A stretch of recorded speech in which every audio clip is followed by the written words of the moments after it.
Happy Saturday, medical coding family. How's everybody doing? Can you guys hear me? Let's see. How many do I have in right now? I got 6 waiting, 5 waiting, 5 in here. Can you guys hear me? Do I have it set up right? Hey, Tarantino, good to see you. Yay. Awesome. Good, good, good, good. Thanks. Hey, Debbie. How's it going? Howdy, howdy. Awesome.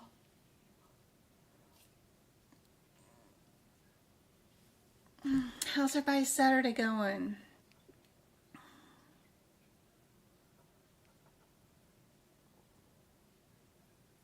We have some boat races going on here in Lake Havasu.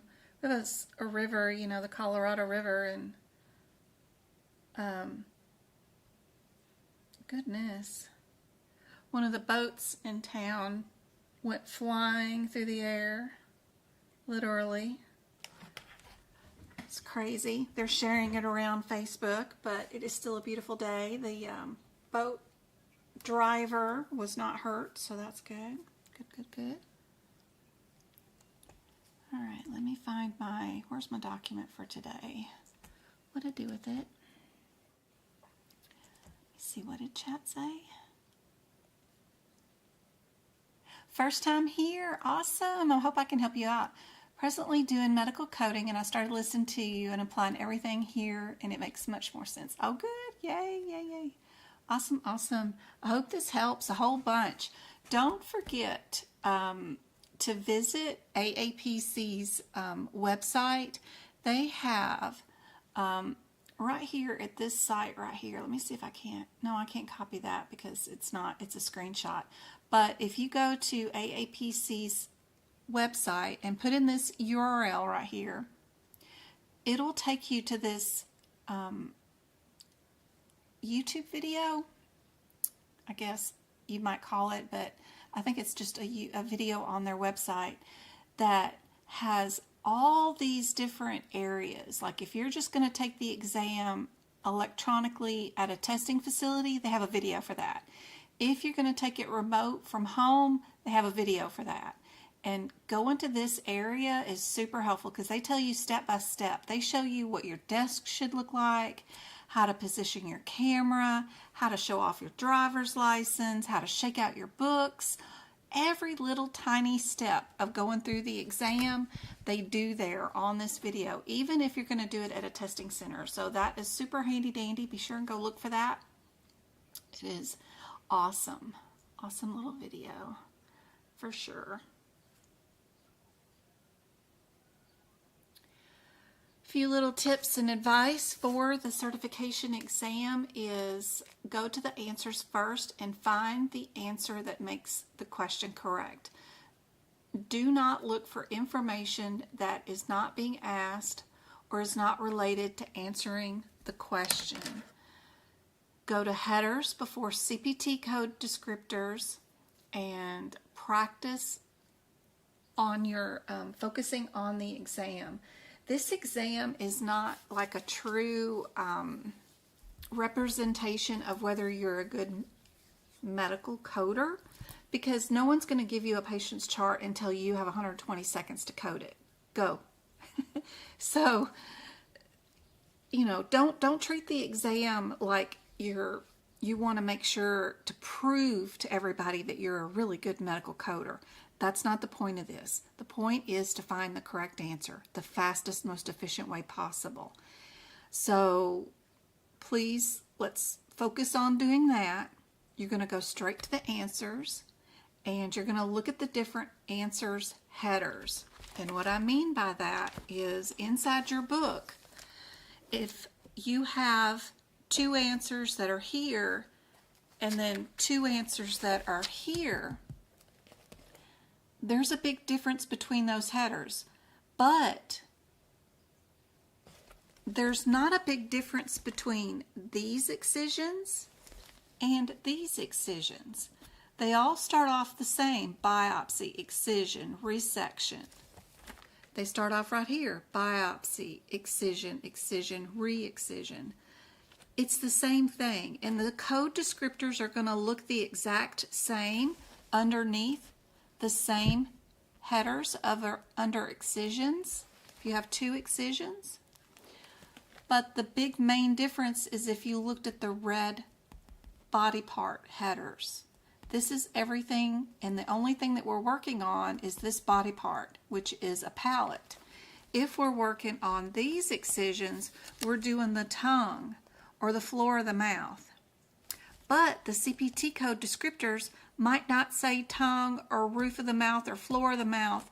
They just might say an excision, right? And if you don't pay attention to what's up here in a red header, and that red header might be several pages back. It might not even be on the same page as the CPT codes. The red header might be several pages back.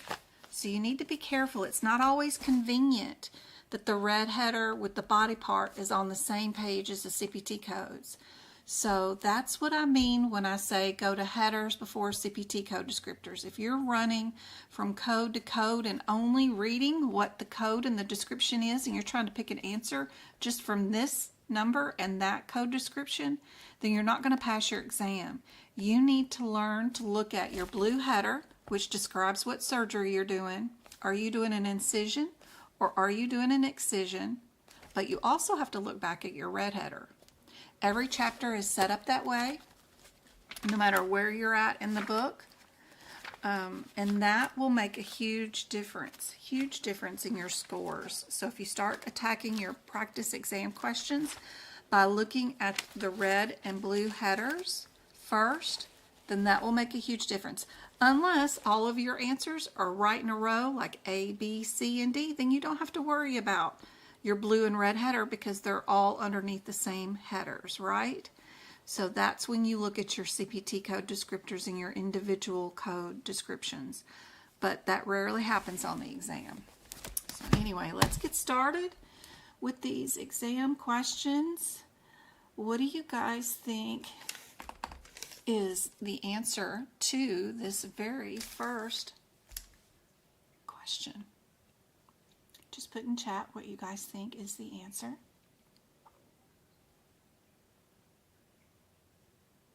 On my way to the grocery store. No worries, Geninator. Good to see you. This one is, since you're in the car, I'll read it to you. When an operative report and you're coding off of it, what action would you not do? Start with the procedure, read the body, code the header, or highlight unfamiliar words. What would you do? Yep, coding from the header. Perfect. Yep, perfect. Next question. Our answers are NCD, MPFC, or S, RVF, or MCP. So national coverage, Medicare physician fees, relative value files, or Medicare claim processing. What's our question? Which CMS product describes whether specific medical terms, services, treatments, procedures, or technology are considered medically necessary under Medicare? That answer can be found in your HIPAA book. If you have AAPC's version, they have a list of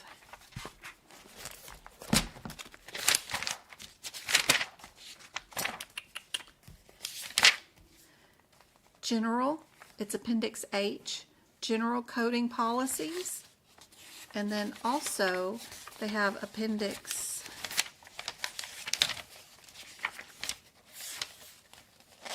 I, which is an instruction for CMS instructions on how to code several hundreds of different policies and procedures.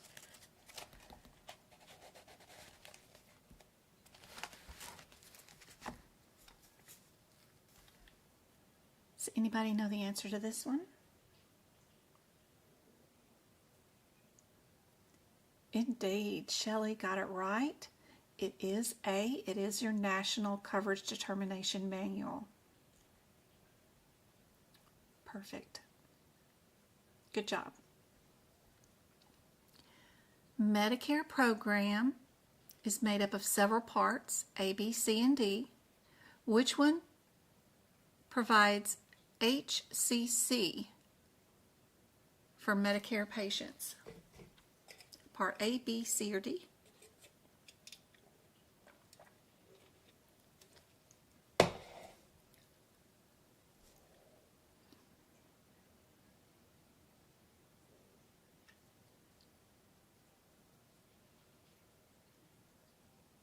Anybody know?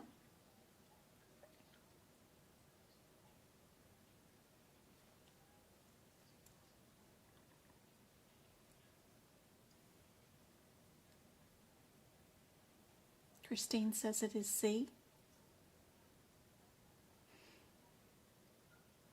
Diagnosis codes are used for HCC, which is the same thing as risk adjustment, which is the same thing as the CRC certification. And that is where HCC categories are paid for by Medicare Part C. Yep, perfect. This one's a really cool question. If NCD, your national coverage, does not exist for a particular procedure or service performed by Medicare for Medicare patient, who determines the coverage? Is it your CPT guidelines, CMS, MAC, or the physician providing the services? If there's no guidance from your national, that was one of your very first questions, the question number 2. If there is no guidance, what do we do? Who determines the coverage? There's this physician who's on TikTok who got pulled from a surgery to speak to United Healthcare, somebody who said they were denying her patient coverage for whatever surgery, and the patient was already under anesthesia or whatever, and they'd already had prior approval. And she does a lot of TikToks on it, and I've been trying to tell her it's not United. United is interpreting their coverage based off NCDs and this other company that determines coverage. And these are the people that she needs to talk to. But I don't know if she's noticed any of my comments on her TikToks. But I find it very interesting that she's fighting all the health plans, but the health plans are backed by these companies deciding what is coverage. These are the people that are deciding medical judgment, whether it should be covered benefit or not.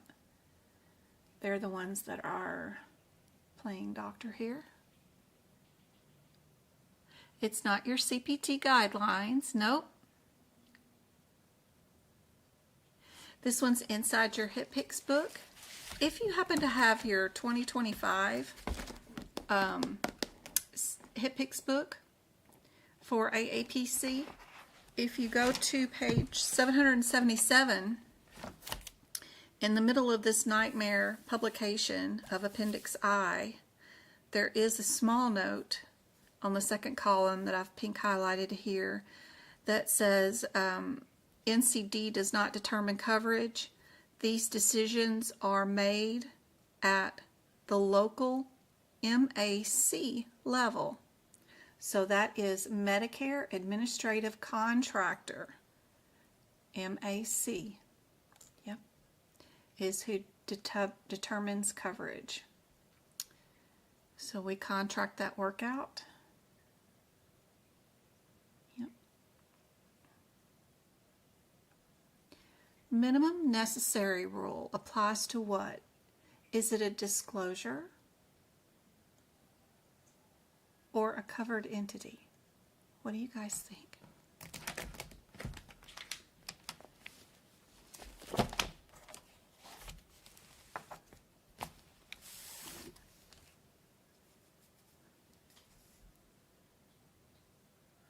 Yep, MAC. Good job, Jen.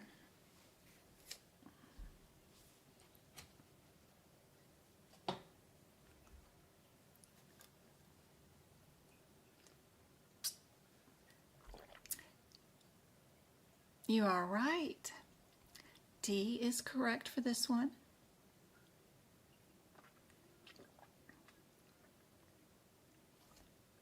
Patients are the ones that are not covered entities, but physicians, medical groups, pharmacies, those kind of things are, and the health plans are covered entities. Anatomy. Anybody know the answer to this question? If you forgot, it would be here. We're going to go.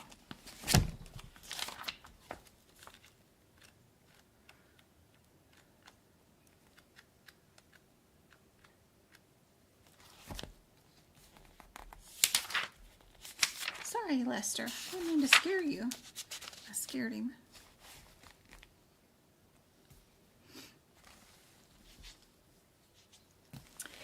The anatomy of the urinary system. It's in your ICD-10 book.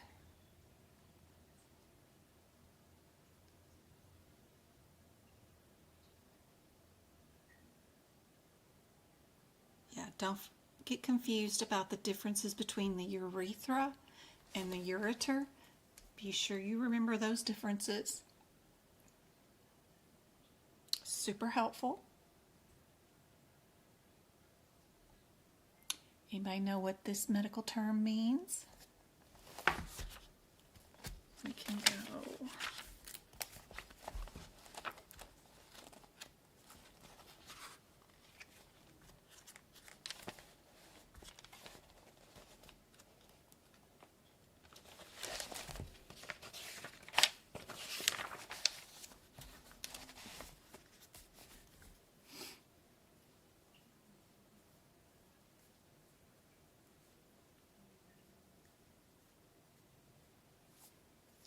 Indeed, indeed.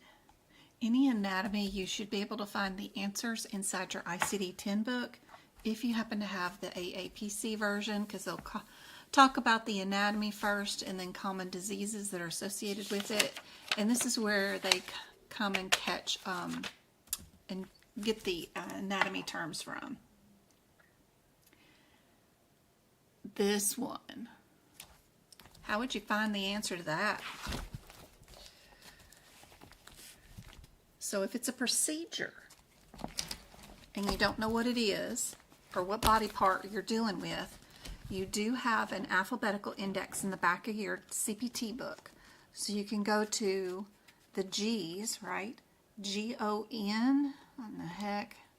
A, B, C, D, E, F, G, O. Here we go. You can find that scope right there. It'll tell you what page to go to, 92020. You can go to that CPT code.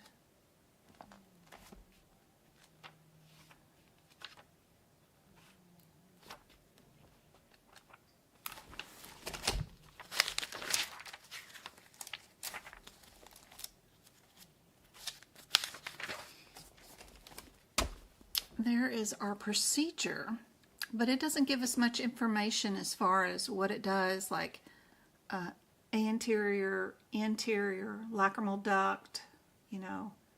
It's not telling me much other than that name of that scope. It does say it's under special ophthalmology services. If you go to the guidelines that are right before this area in ophthalmology, they do have a list of all the special ophthalmology services and the guidelines that are listed there. And they do list out a ton of those scopes, like sensory, bio, mydro, tonometry, the slits lamp, tons of different procedures and different machines and equipment here that are listed in this area that might be super helpful for you during the exam. But even if you get to the CPT code and there's no information there, don't forget that you can look back for the guidelines that they usually talk about the subject matter right before you start coding it. So don't forget, you might have some more helpful information even if it's not available in the CPT code description. And this is A. Good job. Barry? All right, what about glaucoma?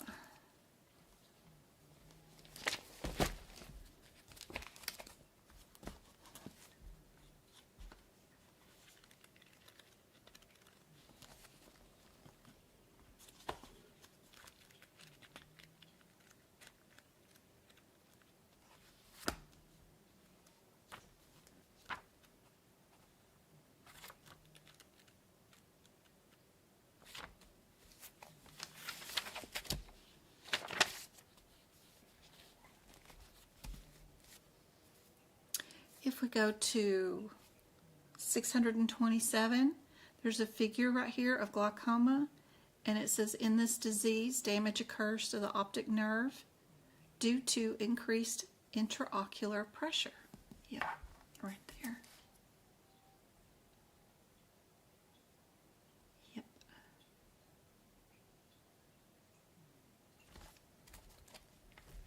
Everybody know where to find this answer at? If you go to your HIPAA book and we go to the very first HIPAA number, which is A0021, which is the start of our ambulance services, right before there is a separate modifier chart that has 1-digit letters that are modifiers. It's the only place to find this chart. If you're in the 2025 AAPC HIPAA, it's page 115. D, E, G, H, I, J, N, P, R, S, and X. You combine these to make a 2-letter modifier for the place that you pick up a patient and the place that you drop off a patient. And those definitions are only listed right here, so be sure you know where to go to find them. R is residence, and H is hospital. So we went from residence to hospital. Yep. It will not be a modifier that you will find in the normal modifier location in your HIPAA book, so don't go looking for it back here where it's got the 2 digits like RH or whatever. That won't help you. It's only found right here on this very first page. It is really helpful to read this paragraph too that's right above it and know what they're talking about inside this paragraph for your certification exam about the Q and the M, because that goes with these modifiers too. So just so you know, homework for tonight, read that paragraph and understand what Q and M stand for too.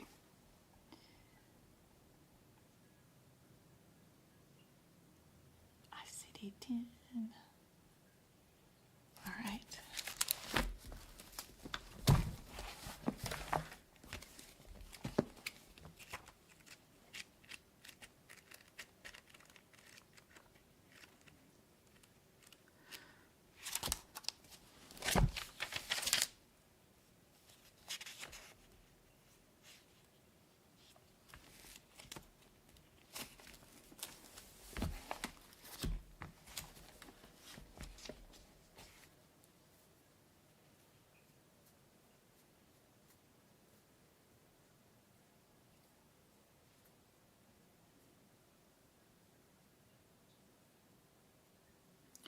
If they have opioid dependence, history of abuse and use, prolonged use of prescriptions, what do we code? Do we have 1 code or 2?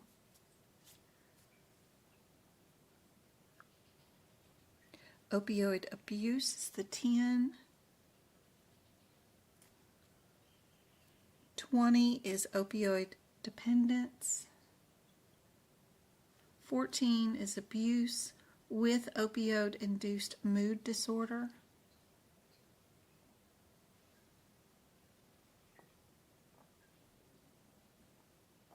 Yeah, you do. You've got it in the 2024. You find it? Yeah, it's right above the very first HIPAA code, A0021.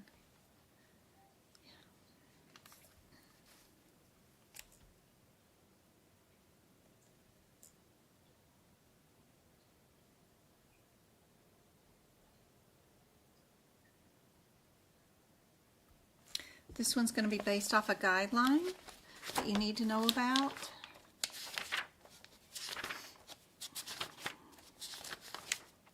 And in the front of your ICD-10 book, on page G14, if you happen to have AAPC's version, on the second column, they tell you about the guideline here in this stepladder thing that tells you if they are dependent, use, and abuse a substance, you can only code for one of these. And you code based off the hierarchy of them. If they use it and are dependent on it, you only code dependent. If they use and abuse it, you only code abuse. The higher of the step on the ladder right there is what you do. So this one is B. Happy is correct. Be sure you know this one because it will show up on the exam. Dependence is what you would pick out of all of these.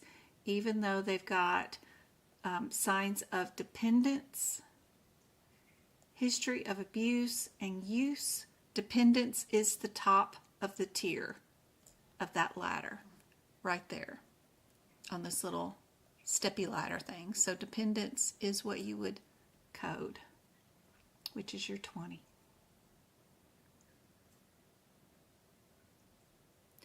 Are we going to do a T code, injury, or are we going to do an R code?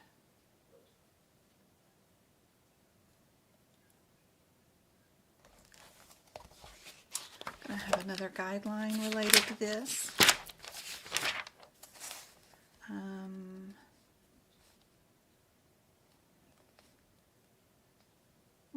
We got sepsis. So to look for a chapter-specific guideline, we're going to go to C. Certain infections of the blood and parasitic. Sepsis is C, so that's going to be on G7. So if we go to G7, and we go to C, IC1, they have what? Post-procedural shock.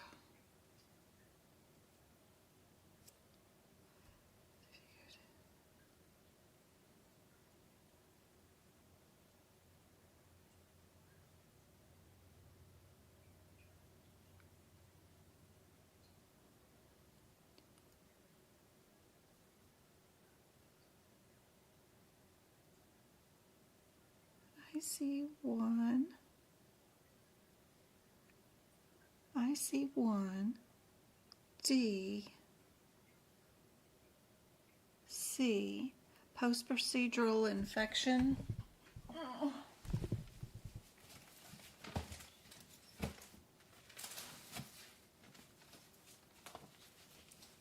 It's easier with my notes to find it. There we go. ICD. C1, what are we going to code first? We're going to code R. Sepsis. 1, D. Code R. T code first, then our A code. Yep. T, A, and then our other injury. Perfect.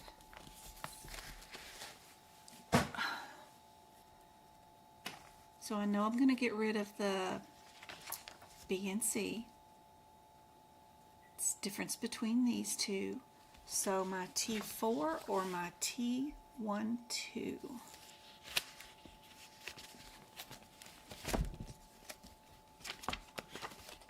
T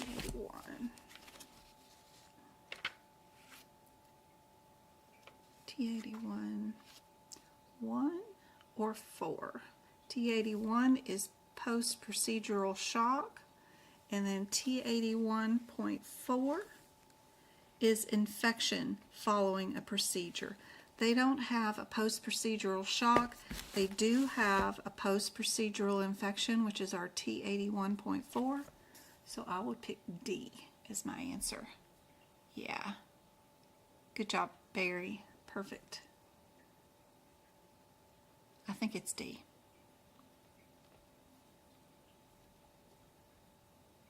Yep. Those are rough when you got to look up the guideline first and then run to the codes, but can be done. Just gotta take your time and do it one thing at a time. All right. Are we a G or are we an F? Which one would go first?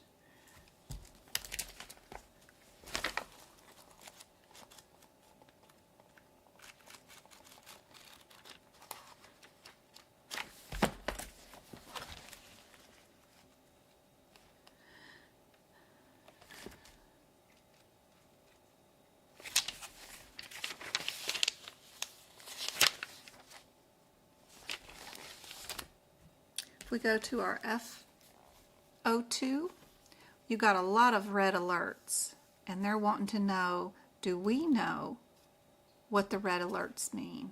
Which mean to code something else first, right?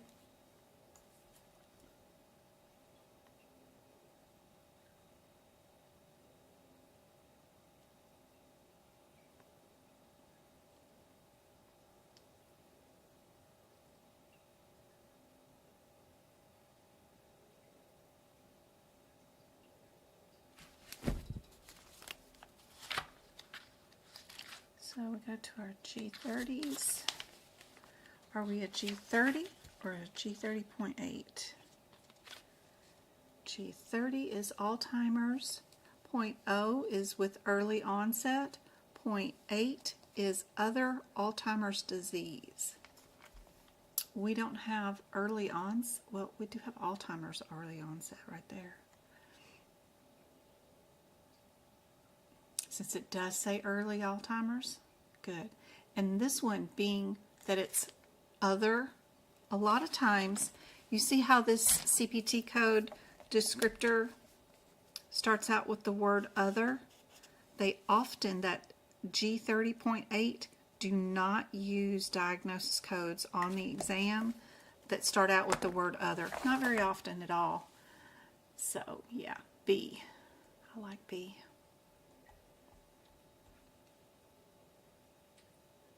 Yep, yep, yep, yep. Go-kart's still on abuse. She needs to speed up with us. All right.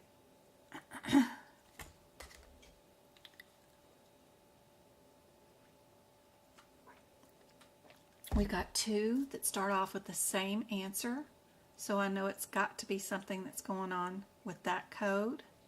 Would I add symptoms to it? What is RA08? What is that?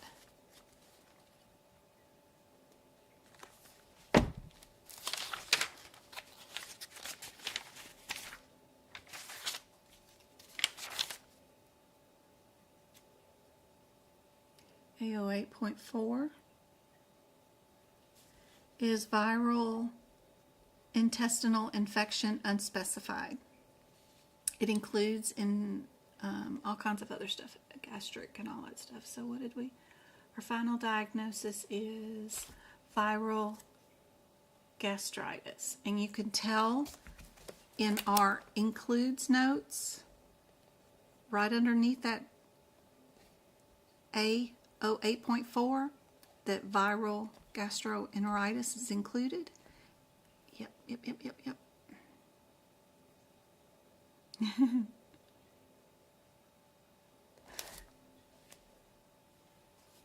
Yep, this one's C. Yeah, the Alzheimer's one is B. Yep. And this one is A all by itself. No need to add the symptoms.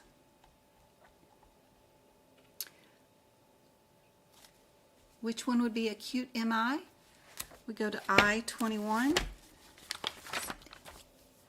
And if you try, probably, I think, for I-21, you've got acute myocardial infarction.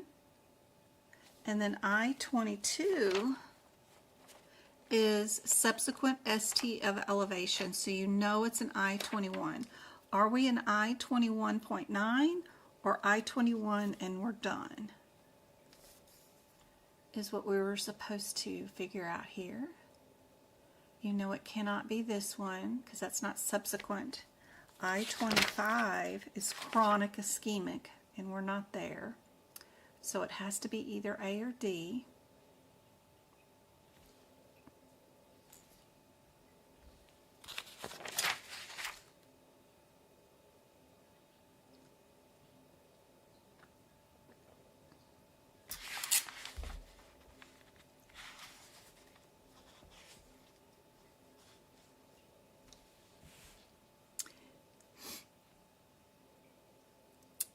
Good job, it is D. We do have a guideline too in our ICD-10 book about the acute heart attack that we use for the first 4 weeks during a heart attack event that does direct you to use the I-21.9 also.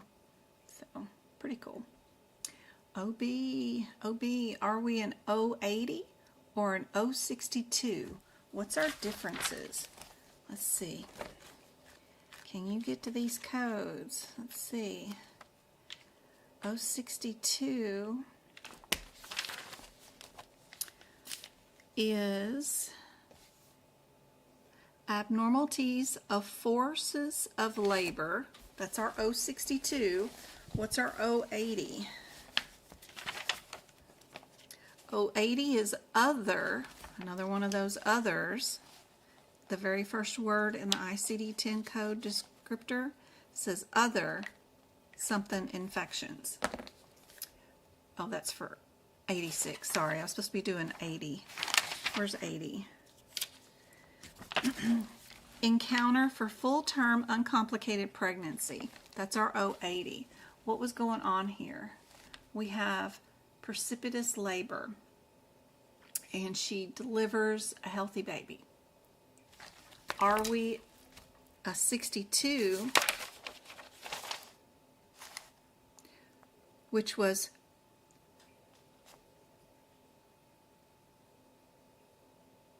(39 weeks precipitous labor, which is the abnormalities of forces of labor? Or do we use the O80, which is encounter for full-term uncomplicated pregnancy? There's a guideline there that they're talking about. What is considered full-term? If we're at 39 weeks, are we considered full-term?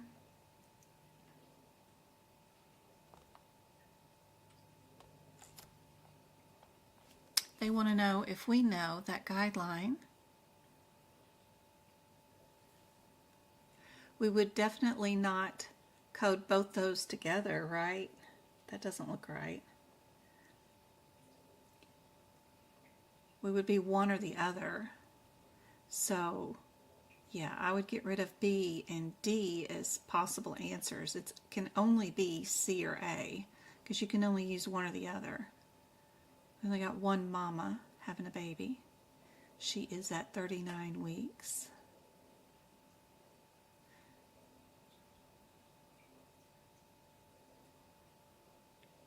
Indeed, it is C. Perfect.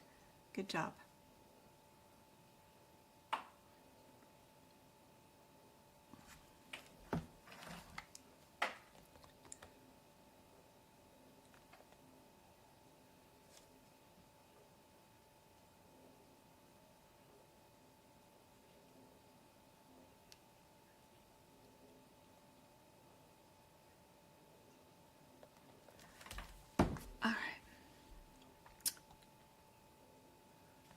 Do you know what non-essential modifiers are and where to find them in your ICD-10 book?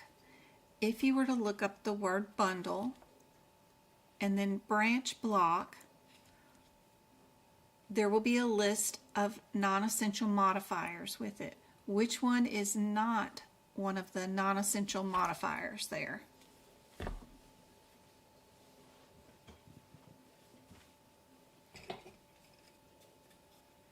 New question I've never shown off. Want to see if you guys know this one and know how to get to it without my help.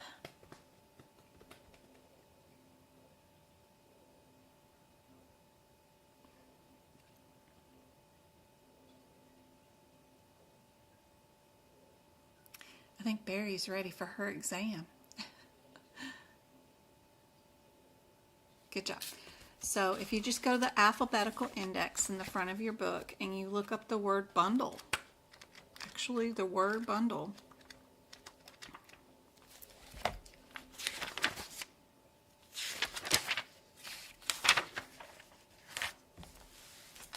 and then underneath bundle you'll have the words branch block, and inside and right after branch block you've got 3 sets of words that are inside those parentheses, right?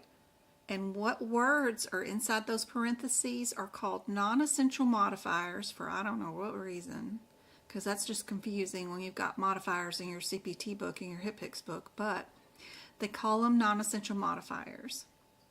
And they're just AKA terms for a bundle branch block, which can be called complete, false, or incomplete. The one word that is not listed there is the word true.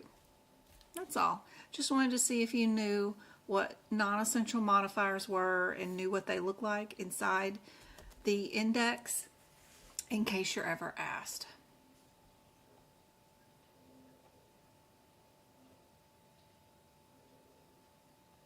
Good job, guys. Good job.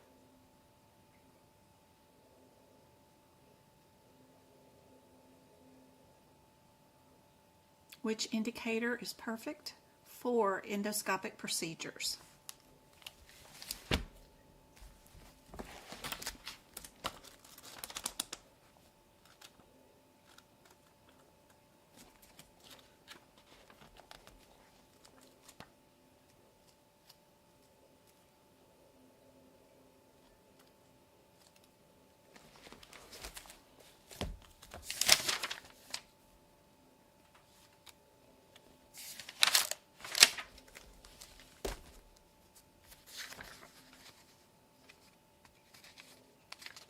Status and containers, payment indicators.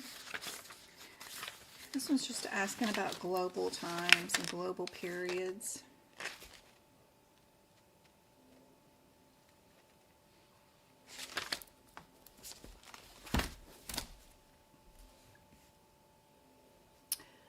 If you have a endoscopic procedure done, you're going to get 10 days of time off of work. And there was no incision done at all. I wish. We don't even get 6 weeks for delivering a baby. Did you see that lady who's back to work 4 days after she delivered? Yeah, she works in healthcare, of course. Right there. We got 0 days off work after you have an endoscopic procedure. So C would be our answer. Just think about how many days you would have off work if there was no incision, and just look for the smallest answer. Yep. You wrote the word instead of the code. That's okay. Brand new anesthesia question you guys have never seen before. Good luck. Tell me what you think the answer is. No help from me.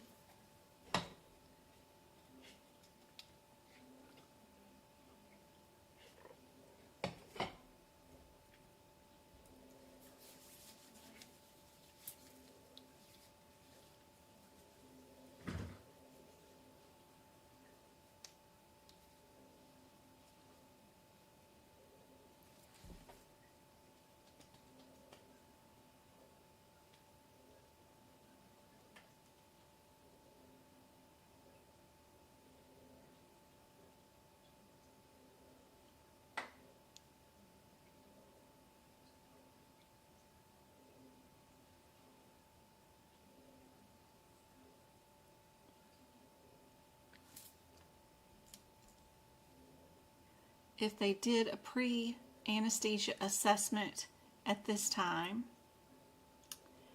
anesthesia started at this time, surgery began at this time, surgery finished at this time, then the patient was turned over to recovery at this time, what is the reported time for this patient?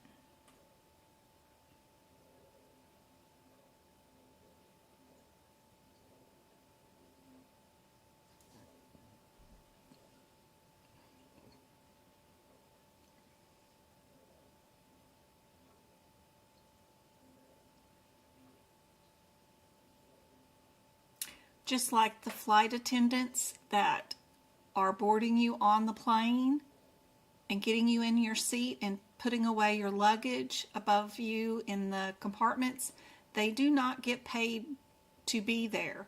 The walk through the airport, the getting dressed, the hair, the makeup, and then getting to work, getting to the parking lot, parking, walking all the way to the gate, getting to your plane, stocking the plane, putting all the refrigerated stuff away. Anesthesiologists do not get paid for any of this pre-anesthetic assessments either. No one gets paid in the airport until the plane doors are locked and closed, and then that's when they start getting paid. The rest of it is just volunteer time. I don't know why we have it set up that way, but same thing for anesthesiologists. They don't get paid for any of this. They only get paid when the patient gets brought to the OR and they put them to sleep. So we'll start the clock right here. And then we end the clock when they turn the patient over to another healthcare professional that takes over the post-op care. So this time and this time are the only two that we need to worry about. And the difference between those two times is 3 hours. So 3 hours. And B is it.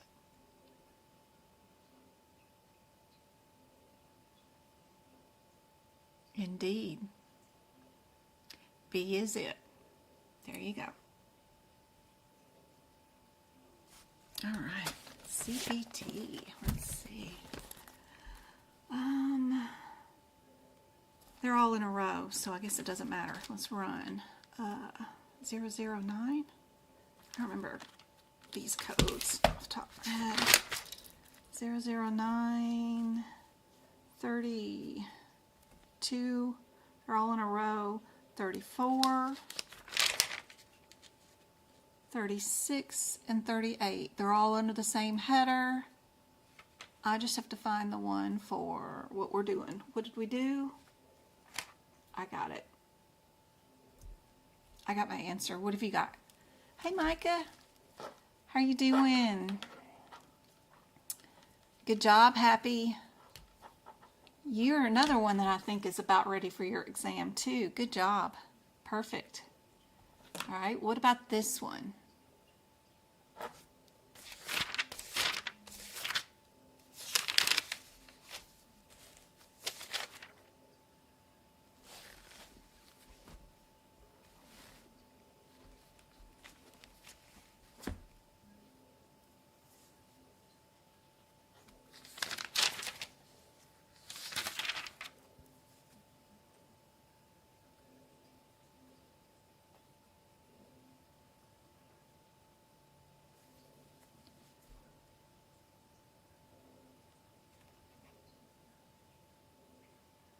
$80, $82, $400, and $402.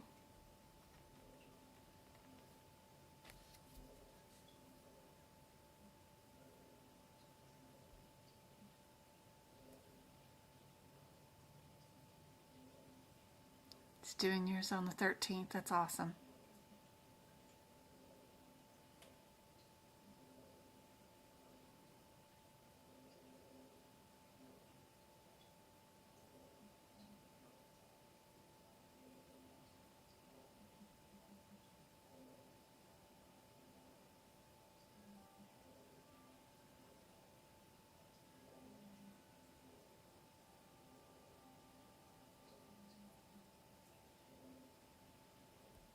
So Christine, our 01382 says the word diagnostic arthroscope procedures of the knee joint. What that means in anesthesia or anything that's in the CPT book means we have no idea what we're doing. The patient has a bunch of symptoms, but we don't know what's wrong with them, and we're going to go in and have a look-see. If we look at this procedure, we know what we're going in to do, because we know what's wrong with the patient, right? They have a torn meniscus, and we already have a diagnosis, so we do not need to diagnose them. Only use a CPT code that has the word diagnostic in it if you do not have a procedure in mind and you're just going in to look-see. But since we already know what we're going to do, we obviously already knew we already had a diagnosis, so we cannot do C, and that'll help you be more correct on the exam. 80 is a closed procedure, meaning we just popped a bone back in place or something like that. 02 means we did a knee replacement. So going in and fixing a meniscus would definitely be A, your 400, for sure. Yeah. Yep, it does make sense. I love it. Yep. Good job. That'll help with your exam results, for sure. Mohs surgeries. Love it, love it, love it. Love Mohs.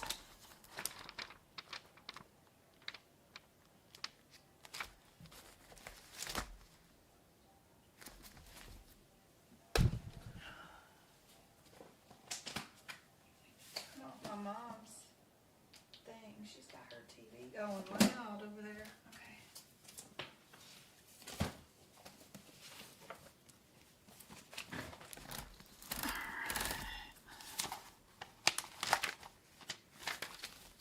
These codes will definitely be on your certification exam for sure, for sure. So the difference between our 11 and 13 are just body parts. What body part did we work on? Forehead. So we know we are only in 11. We're only in 13 if we're doing chest, trunk area, or the arms or legs. So forehead is definitely an 11. So we can get rid of that one. And then we just need to know, do we add a 12 or not? Did we have 2 stages? We had a first stage and we had a second stage. So we do add our 12. So that means A goes away.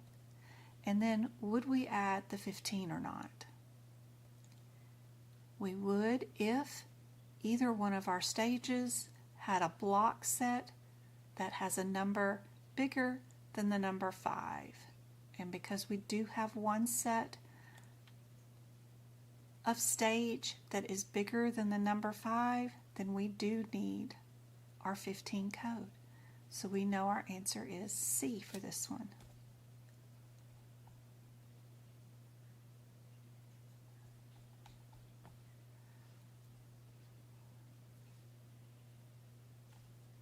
Got 2 that start off with the same answer.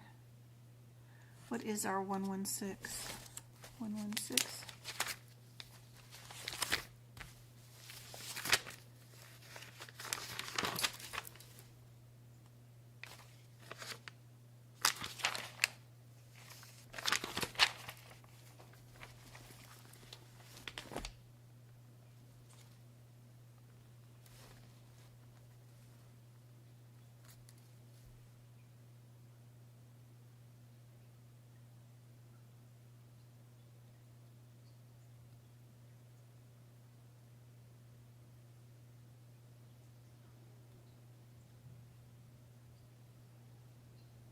No worries, just relax. We're still playing around in integumentary over here.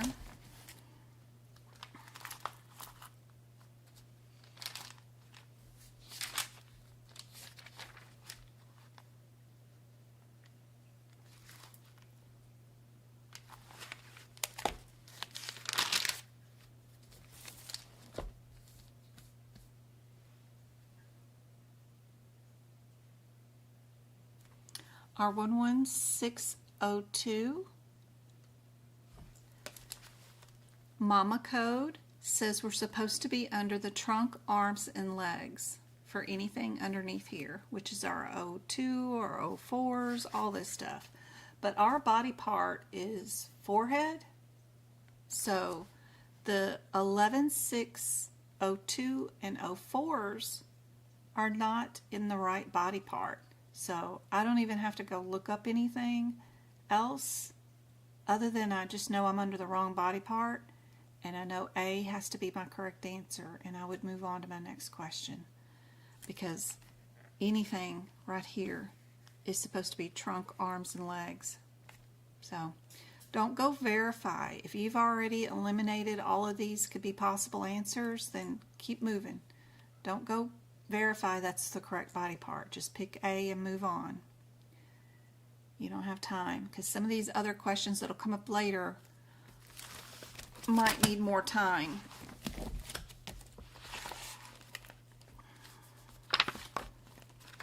I've got some cases coming up later.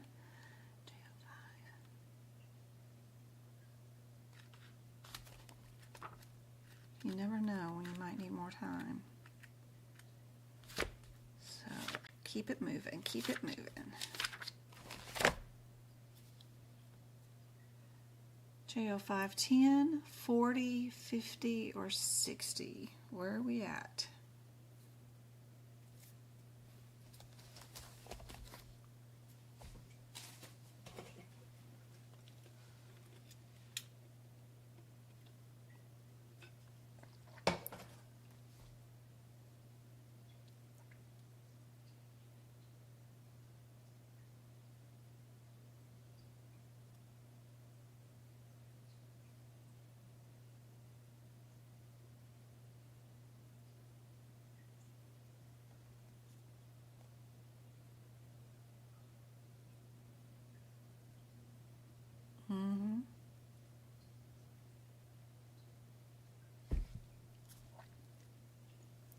Bacillin LA. Remember, don't look directly across for the name. Remember to look 3 lines down to the blue and look for the correct name. So for JO561, it says injection of penicillin G, whatever. But to find the Bacillin LA, you got to look down here at the bottom near the blue area. I didn't know that during my exam, and I had trouble finding some of the chemotherapy drug names and matching them up to the codes, because I was hyper-focused on the code and the name that was directly across from it. So be sure and look down below for names, and that will be super helpful. B is correct for this one. Perfect. More integumentary. At 52 or Mohs. 13152.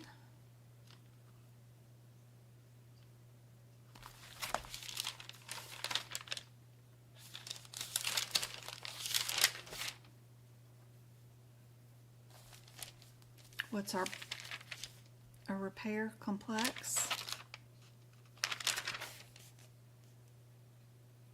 with a 114, but we have basal cell carcinoma, so you know you're not a 14.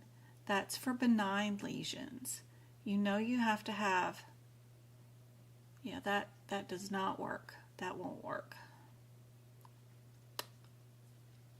Tell you that much.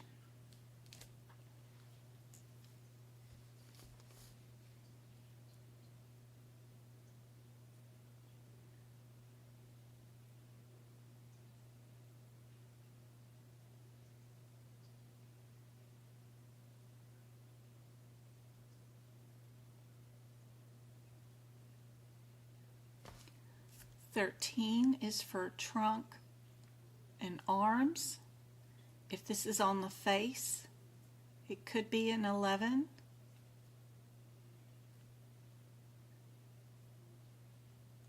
And this one, see no problem with it either.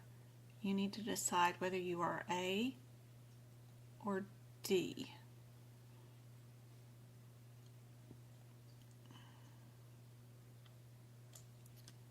There is more to this one if you guys wanted to dive into this.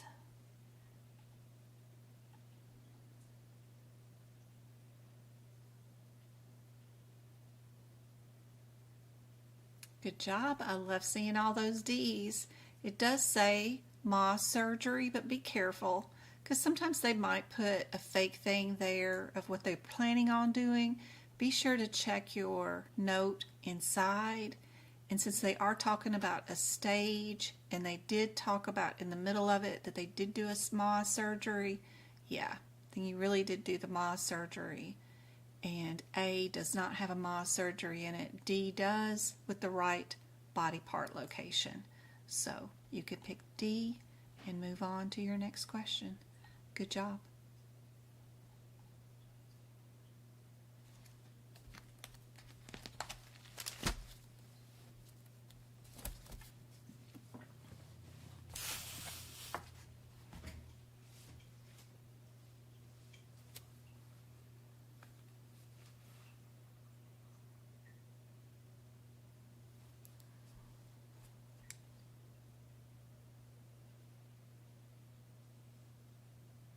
Indeed. Another D. Perfect. Good job. Ooh, I love these 1700s. These are some of my favorite codes.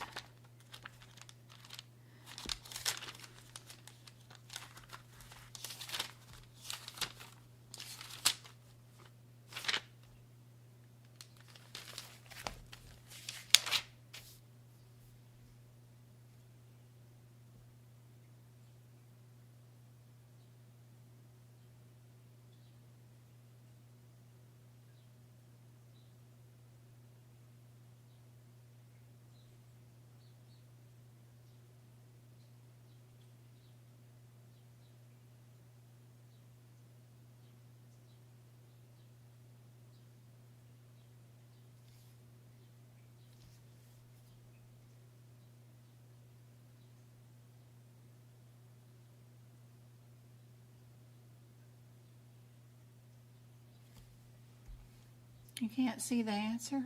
It's right there. D. I don't know. Be sure to tap on your screen. There's a little wheel, like a setting wheel. If you tap on your screen, you can tap on that little wheel and change your playback from 720p to 1060p. It'll make it a clearer, more pixelated view so that you can see things better. YouTube defaults to the cheapest setting, so upgrade your view to 1080p. That might help.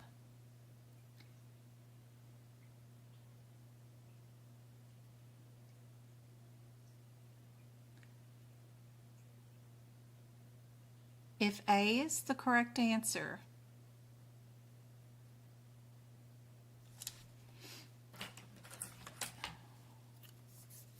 then you would have had 2 lesions that you did because your CPT code descriptor for 17003 has the word each in it. That means you have to bill for each one you do up to 14 lesions. So if A is your correct lesion, all you did was cryo 2.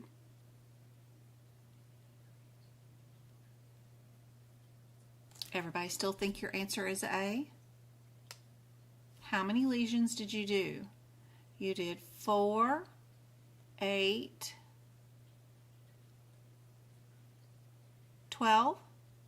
which answer equals 12?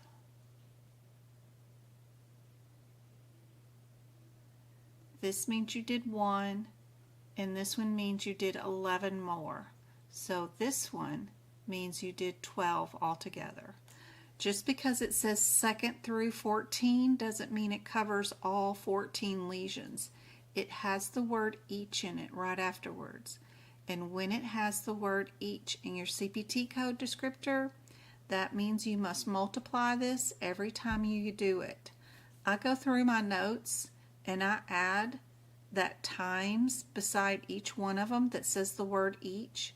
Sometimes the word each is the first word in the CPT code descriptor, and sometimes it's hidden like this one. So it's important to go through them and look for the word each and mark them. That way you know that it's not going to cover all 14 lesions, that you have to code each of the lesions individually. So yep, C is correct for that one.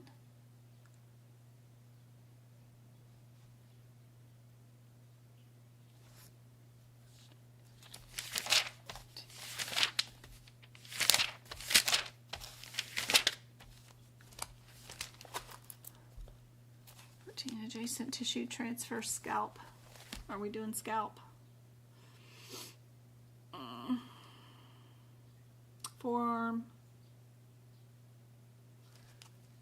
Are we doing scalp, arms, or legs? So yep, forearm is an arm, so we could be yep.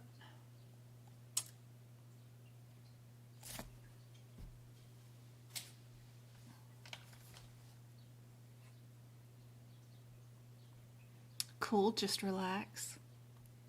I hate diagnosis codes. But that is cool that that's the correct diagnosis for that. Awesome, awesome. Our 13 is a repair. Our 15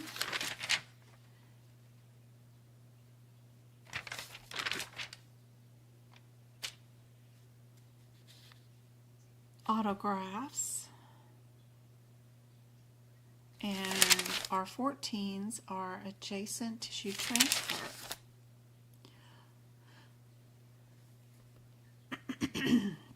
Knowing that your adjacent tissue transfers can also be called Z-plasties, Y-plasties, rotational flaps, random island flaps, avasement flaps is super helpful. They usually talk about that stuff right before you code those, so that is helpful. Yep, A is the correct answer. Yes, yes, yes. Perfect.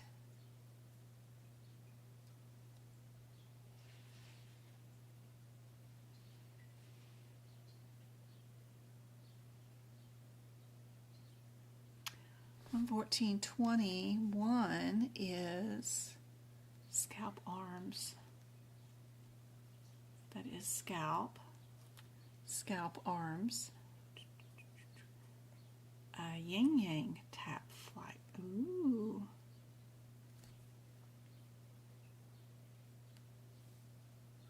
How big are we going?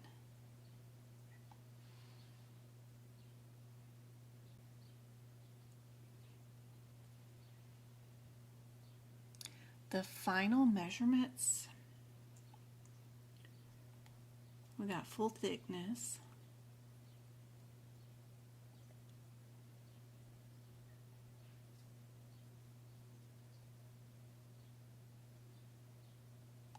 yin yang,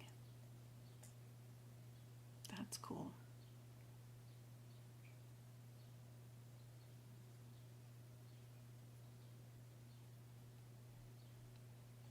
What do you guys think on this one?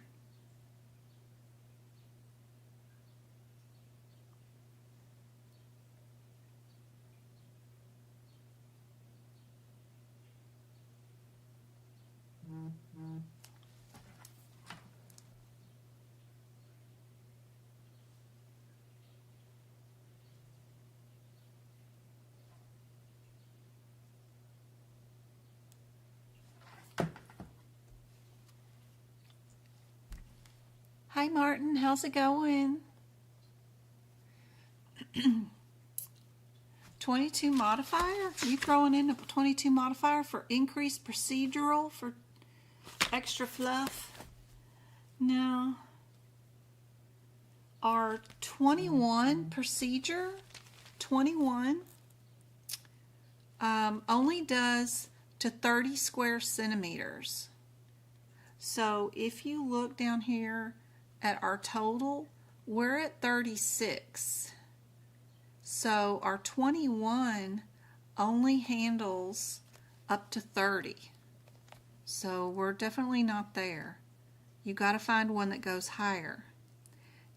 And that would be down here at our 301, where it goes 30 to 60 square centimeters. That's our sucker we need to deal with right there. You just need to decide, do you add your surgical prep to it or not?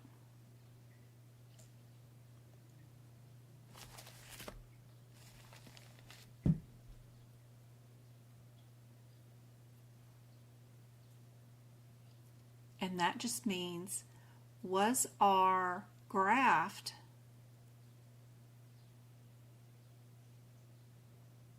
able to be just kind of transition to the body part, or did we have to move it from one area to another area? Like we removed it from their buttocks and put it on their arm or something like that.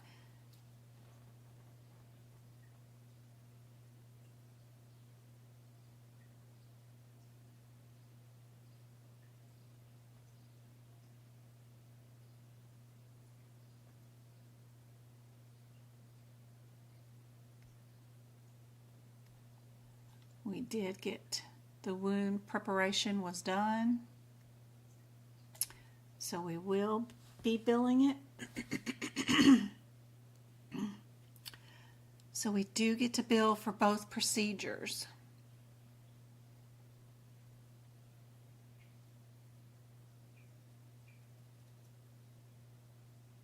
Yep.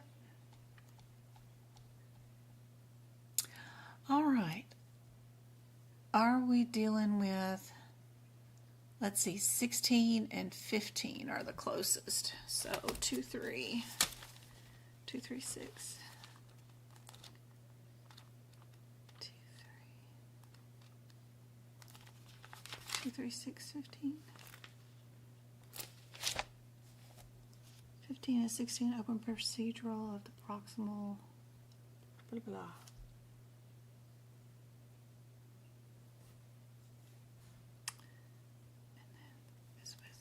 Prosthetic replacement. Okay, what do we got? What do we got? What do we got?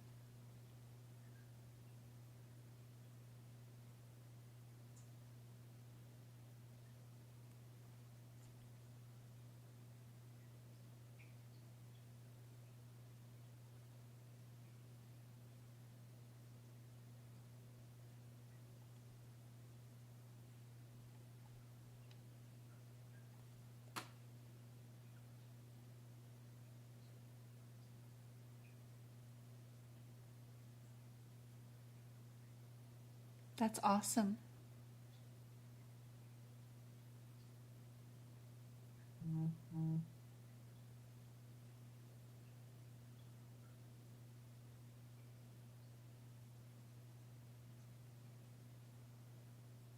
What do you guys think on this one? 15 is a repair, internal fixation, and then 16 has a prosthetic replacement.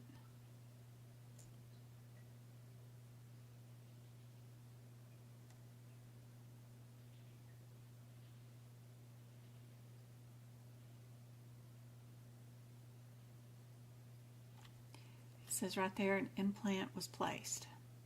So we know we are 16. There you go. Good job.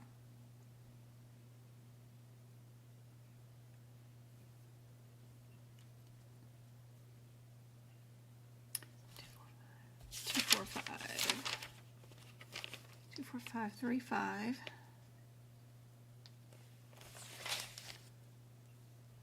Fracture, dislocation of what? Upper arm, elbow, 3-5 and 3-8, percutaneous or closed treatment. And then 82 is percutaneous also, and 66 is percutaneous also. How do we get there? How do we get there? Closed, displaced. We did a closed reduction of the fracture. We added some wires with fluoroscope guidance.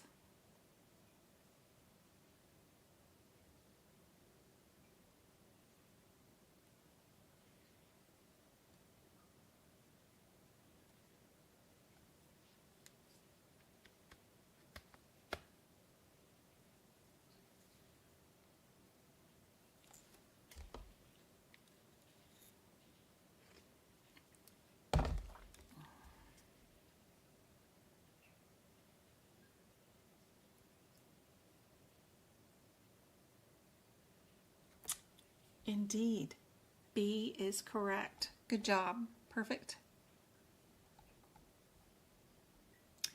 Here's your big one.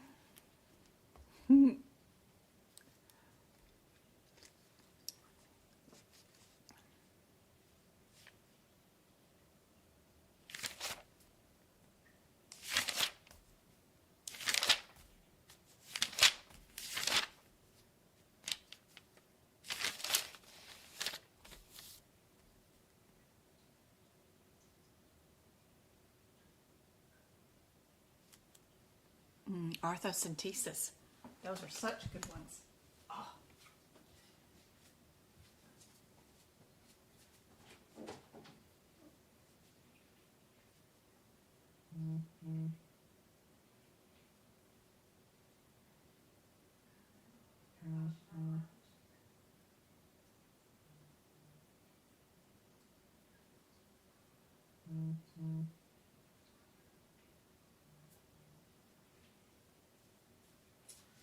Sorry, I thought I heard my mom. All she did was bring in some garbage. I'll get James to take it off in a minute. Don't forget, you do have definitions of certain procedures in these pages too. There's a bunch of different definitions, like on page 157 and 158 of your CPT book, of lots of these types of procedures. You don't have to worry about the first CPT code because it's the same all the way down. The 54. Did we do a discectomy? Yep, with the discectomy. Good. So I'll keep our 54. Our 48 is cervical, but does not include a discectomy, where 55 does, so we can get rid of that one. And then are we 46 or 45? 228. 228. 46. How many vertebrae did we do? Yep. 46 or 45. We've got C2, C3, C4, C5, and C6. And that determines whether we are 46 or 45. Thank you, Happy. I'm happy to hang out with you too. Be sure and come back and watch the replay of this one because it is an extremely good question. I've got some E&M questions and cases coming up too. To watch the replay, be super helpful for you guys on the exam. We're definitely doing more than 2 to 3 vertebrae, so you know you're not 45. We already eliminated this one because it does not include the discectomy. So you know you have to be B, which is crazy because it's more CPT codes than any of the other available answers, but it is truly the correct answer.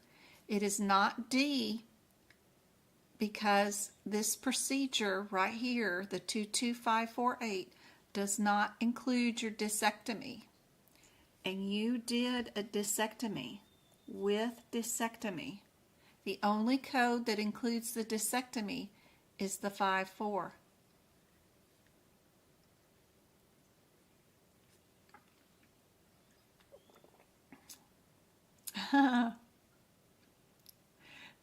Because it had all those codes. I know. I train you guys never to pick that many codes. Yep. But unfortunately, 1% of the time, it does end up being the correct answer. So this gets you away from that one. You have to stay with these. And then the only differences between A, B, and C is 55 or 46. And you know you're not 45 because it's not enough vertebrae. And it has to be the more vertebrae, which is the 46. And you know it can't be this one because it does not include the discectomy. So it has to be B. Yep, we got a lot of crap going on that patient. Would not want to be that patient recovering from that surgery at all.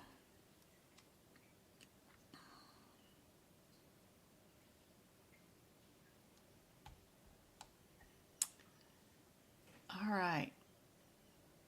We've got two of them that start out with the 55. And then the only difference is really your modifiers. 76 or 51. What is 76? 76 is a repeat procedure and 51 is just a multiple procedure. If there is no mention of this being a repeat because the patient failed the first attempt, nope, then I know my answer's C, and I'm moving on with my question. Yep. Sometimes modifiers can save you. Don't worry about looking up the codes when the only difference is just a modifier. All right. Which one is a health influencing status letter?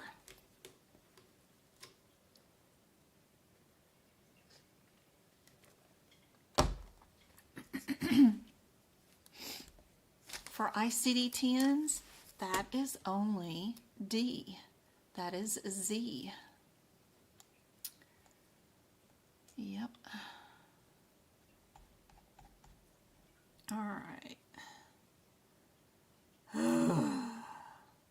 We got two of them that start off with a, nope, two of them are 40 and then two of them are 45. So we got to go see what our differences are. 2, 3, 2, 4, 4, 5.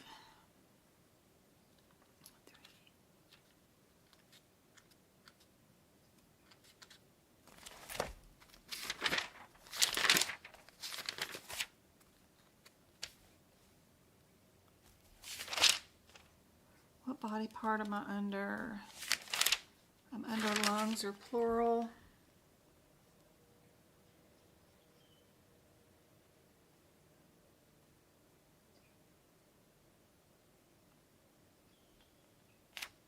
Removal or extra pleural. Are we extra or are we pneumo? And then are we going to do, and then we've got our 320 or 325, 40.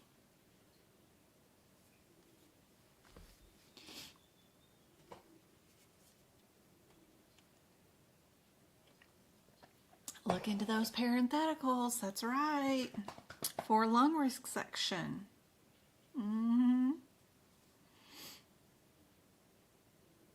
Go to your 32445 and your 32540. Love it. Parentheticals tell you right away. Yep, yep, yep.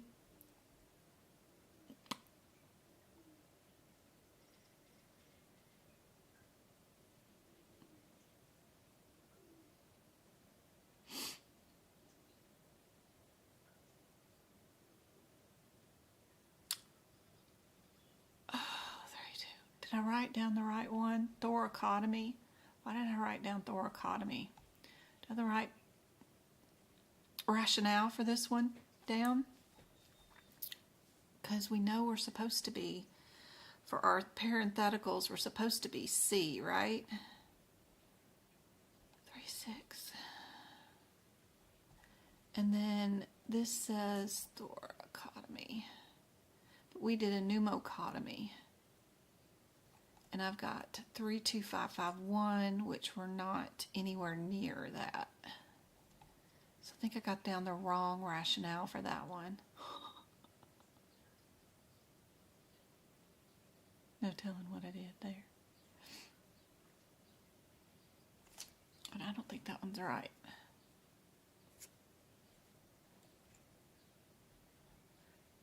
Extra plural with pneumococ. Yep, that has got to be C.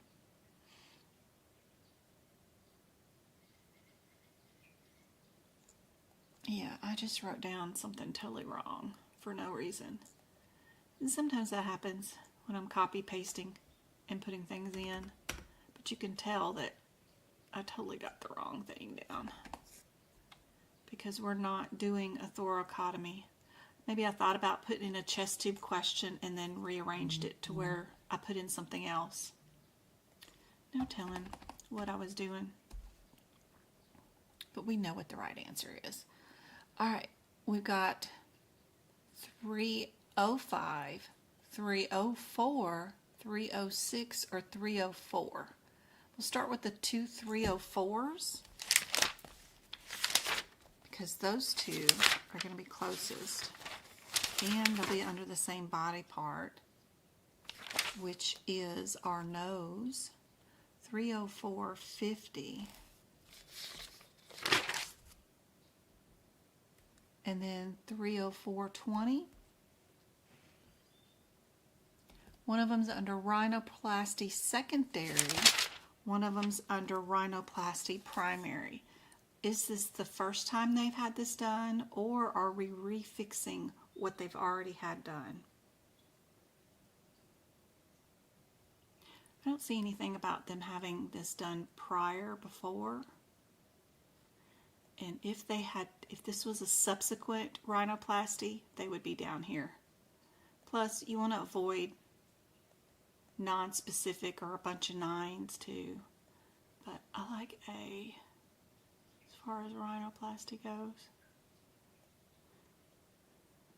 We realigned it.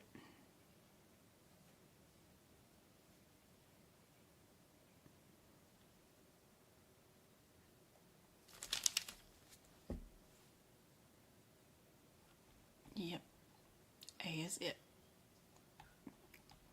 All right, we got codes are all over the place. 1315, 315,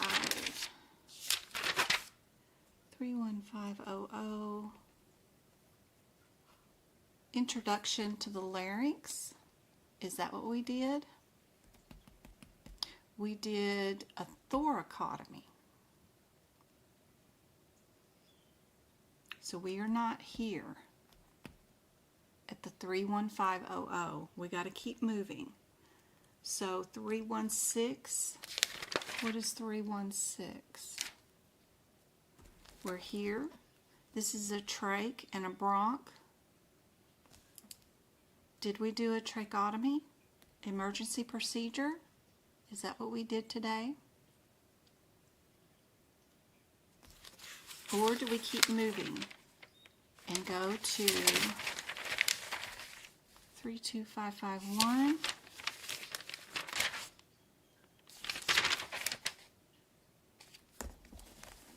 Three, 2, 5, 5, 1 is here, but what body part are we under? Go back to your red header, which is lungs and plural, right? And then the surgery type is introduction, because they're all under introductions. But this one tells you you're doing a thoracostomy, which is exactly what they have matched up right there. So we know B is our correct answer. Look for those red headers above these codes. You'll know you're in the wrong spot until you get to that one and you find that you're in the right body part. And that will help a whole lot.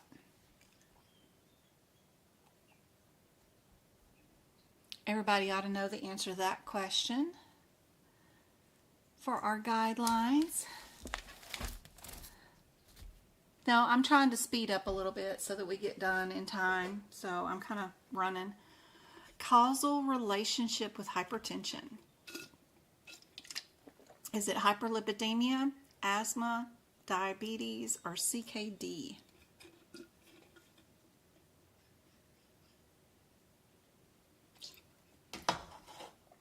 Yep, CKD. If we're going to put in a new battery, let's see, the 12 and the 13 are super close together, and then if we're under the wrong header, we can go to the 28 and then the 29. So 332, 33212. What are we under? Insert pacemaker pulse generator, and then the 13 is dual leads, and then our 29 is multiple leads but removal, and then our 28 is dual system but under removal. We are taking out an old battery and putting in a new one. And knowing that a pulse generator is the same thing as a battery is super handy dandy to know.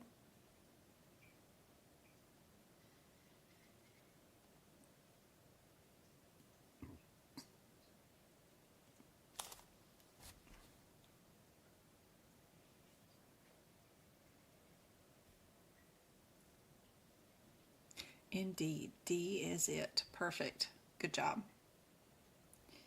All right, we got a bunch of 366s. Let's see. 366.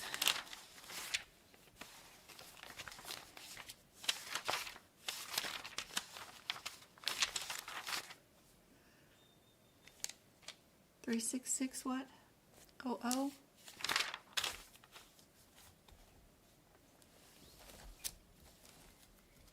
Arterial. Are we looking for a diagnosis, doing a puncture? Are we checking a level and transfusing? Are we doing a cut down, or are we doing a cut down? So 25 and 40 are both cut downs. One of them is for prolonged use, like chemotherapy. And one of them is for shorter term stuff like checking blood pressure or heart rate.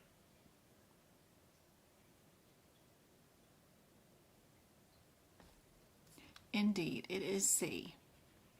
We won't use D unless they're going to ask about chemotherapy.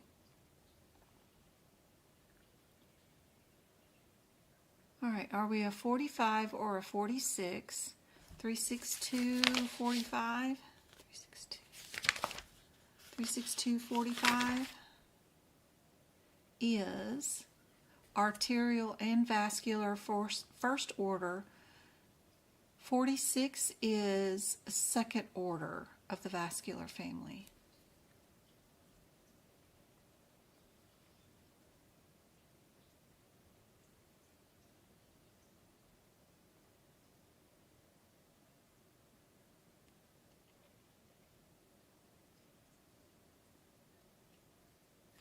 If I was doing the process of elimination, looking for similarities, I would get rid of D, just simply because it does not start with the same answer as the rest. And then because I threw away D, and the 36 is in every single answer, yeah, I like B. I probably don't need any radiology with these. These probably include radiology. So I probably wouldn't pick anything that adds a 7,000 to them at all. 36251 is a same procedure in a renal artery, where 45 is abdominal.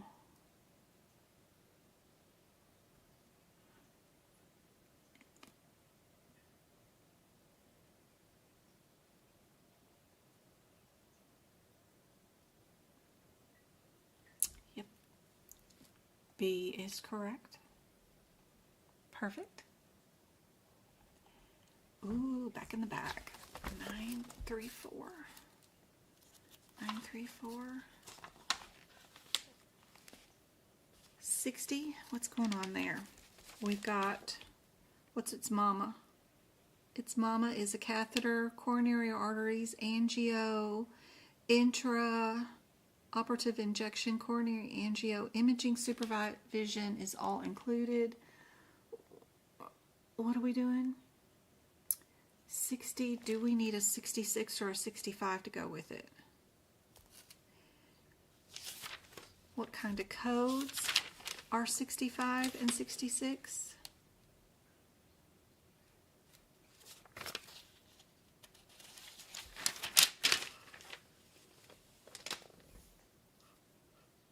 They're both add-on codes, one's for right and one's for left ventricle. We've got left ventricle. Left ventricle is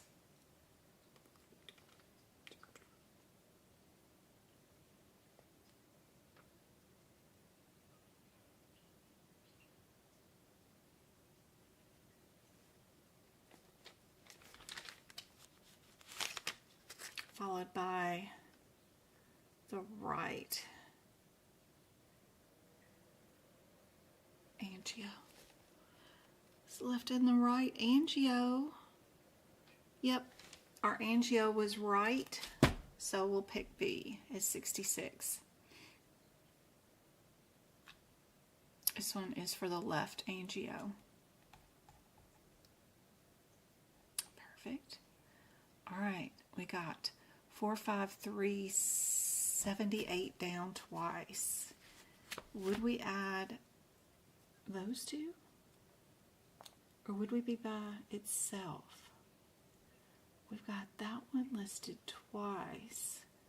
Ooh, or we got the 78 down twice. Or we got the 80 down twice. Everything's down twice. First one is 45378. 45378. Are we under that body part? Flexible.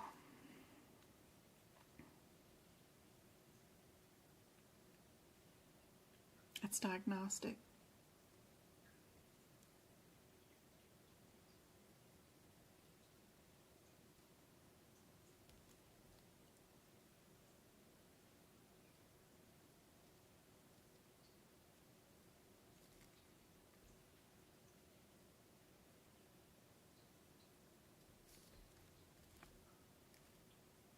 What did we do? We used the snare. We've got hot biopsy. We've got 78. You would not code a mama and her child together in this area.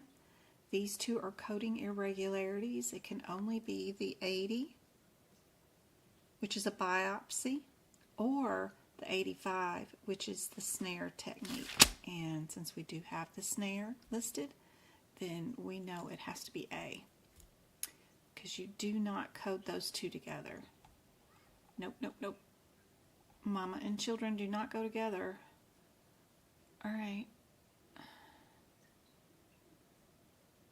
We've got 3 of them that are the 3 twos. 432. 432. 432.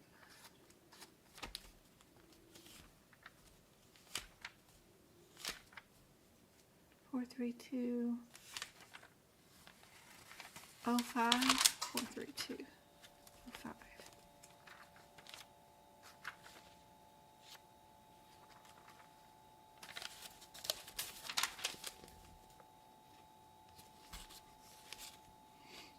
What's mama? Esophageal scope flexible. What did we do?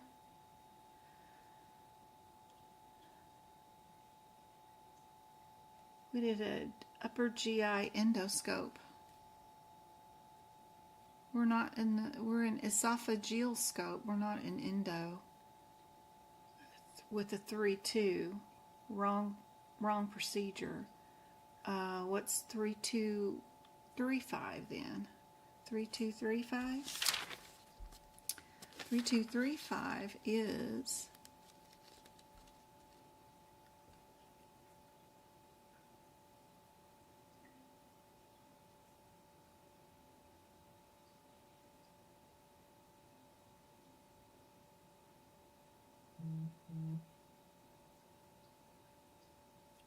three two three five is endoscope flexible, yep. And then our 4-4 is with band ligation, and that's what we did with bands. So I like B because it's got the bands in it. What do you guys think? Close, Marlene, close. It would be with the bands, and make sure you're under E, endoscope, upper GI. This right here equals your codes start with this code set right here. You cannot be here.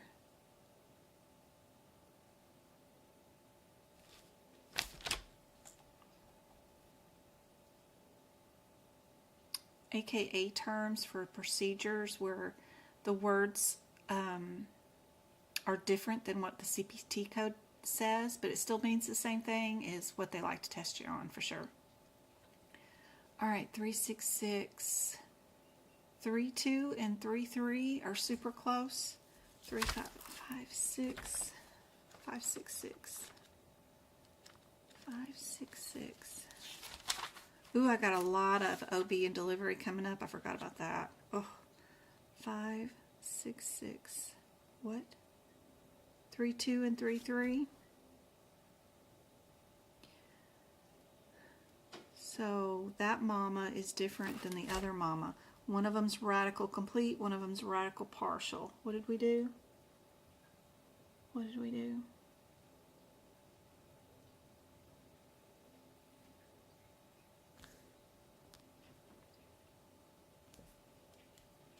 We did with the iliac and the pelvic lymphectomy. So we're not either one of those. We're 40. 40 includes the iliac and the pelvic lymph nodes. Yep.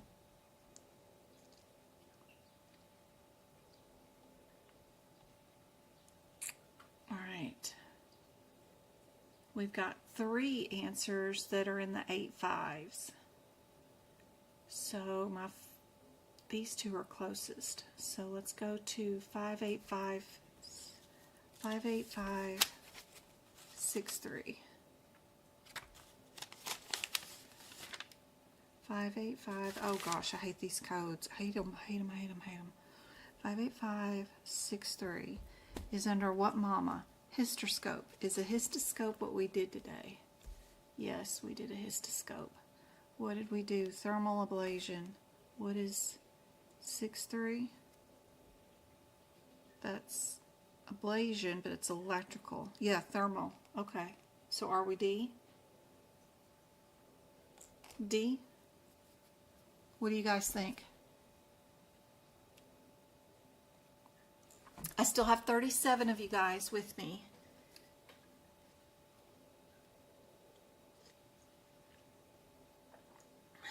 I got 25 likes on the live. Yay. take a break to give out some YouTube memberships of 5 people that are here today for the workshop. Let's see, let's send YouTube some money.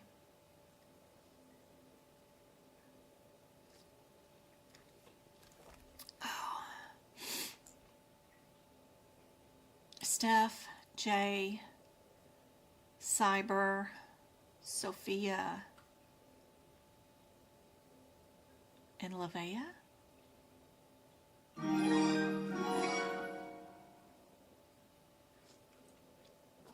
Oh, I hope those YouTube memberships help you guys out a whole bunch. Now you get to see all my workshops. Even the ones that are, as long as they're over 90 days old, you'll get access to all of those. But what do we think is our answer for this one? This one is not going to be B, 85865, because that's bilateral fallopian tube with permanent implants. We didn't do any implants. All we did was a histoscope with thermal ablation. And a histoscope with thermal ablation is the one right above it that says the word thermal ablation in the parentheses. Right there. Under 6.3. Definite D.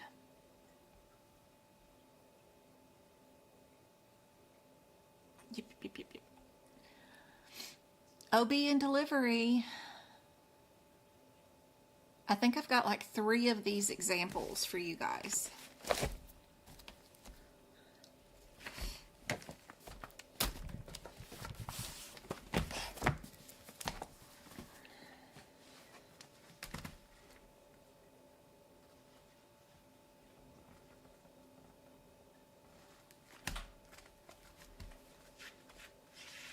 I think triplets are on the exam, but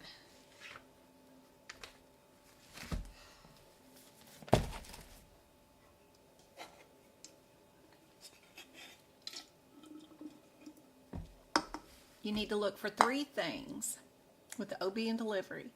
If your second and third digit is a 9-4, then they had a natural delivery. If it's a 9-5, they had a C-section. So go look and see what's going on. If you had one naturally and you had one that was by C-section, then what are you going to code? You're going to code from one of each category, right? So you know you're not going to have 2 94s. You will have one that is a 94 and one that's a 95.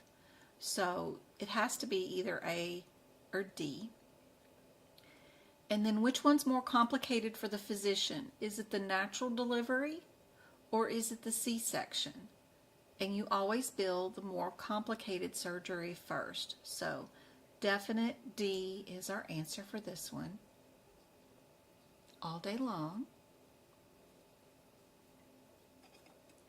Here's another one. What do you get for this one?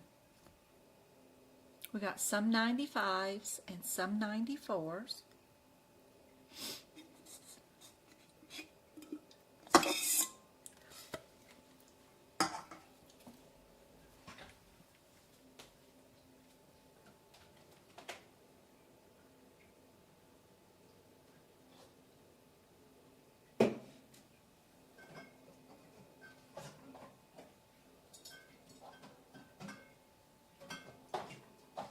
Digging in the mini fridge for some more drinks.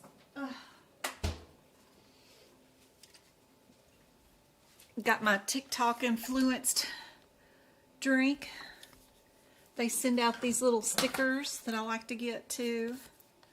They're funny. Funny little stickers.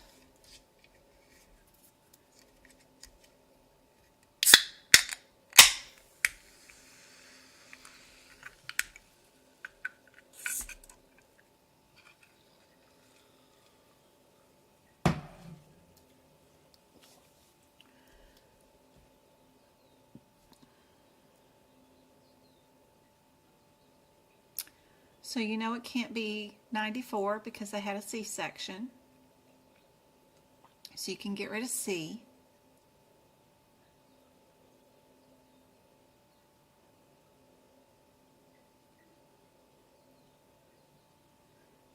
And yes, A is your answer for this one, for twins. One code for two babies. What about this one?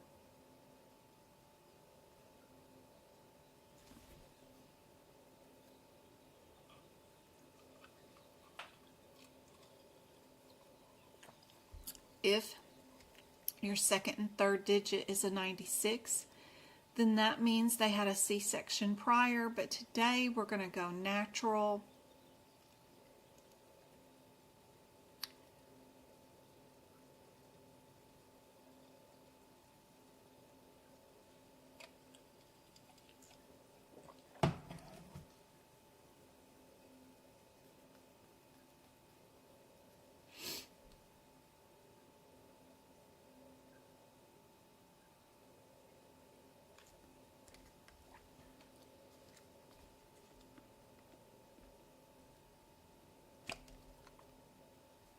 I also have my herbal tea stuff that's really kind of cool. It's really neat. Also got from the TicTok shop. Isn't that pretty? It's all kinds of stuff. I don't know what kind of chemicals I'm putting in me, but it's here. Try it out. See if I like it.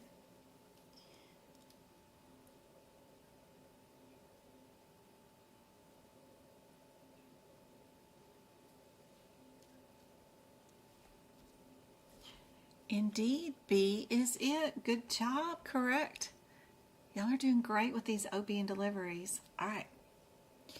What about prostate? You know you're going to end up with some prostate question on your exam.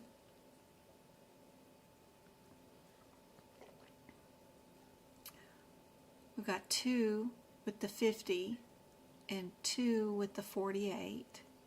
And then it's the difference between having one diagnosis or two.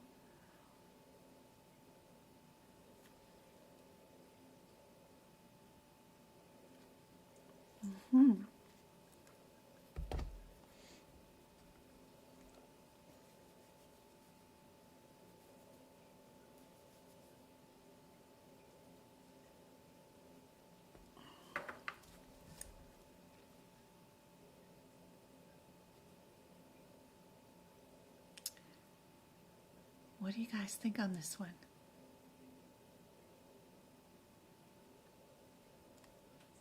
We've got benign prostatic hypertrophy with urinary retention. Would that be 1 or 2 diagnoses? And then if you did the microwave thermotherapy, are you a 48 or are you a 50? Indeed, it is B. Good job. C. We're not under B this time. We're under C this time. So our differences between the 5268, let's see, 526,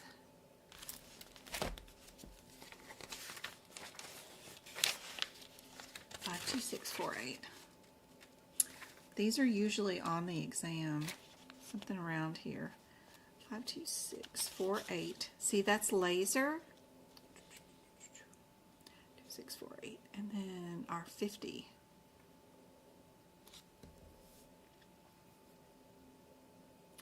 .538. And what? The 52648 is under what body part? And then our 538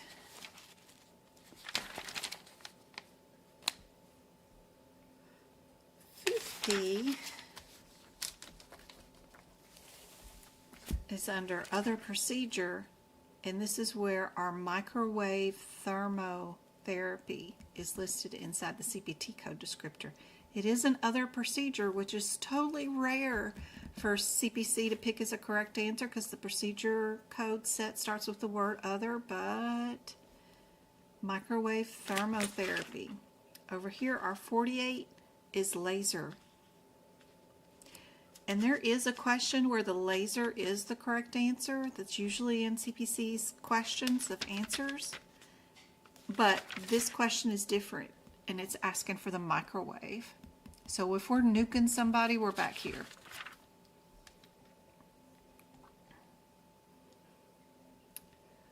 All right. Are we a 56 or a 53? And there's a modifier that might make things easy too, or a 51 modifier, or a 58 modifier, or do we not use a modifier at all? It's like all the answers have a modifier.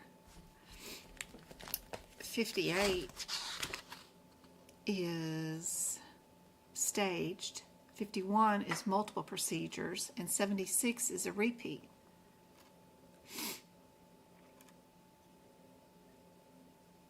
And she's not doing anything staged or repeat. And she comes in today for a scope and lithotripsy and a stent placement.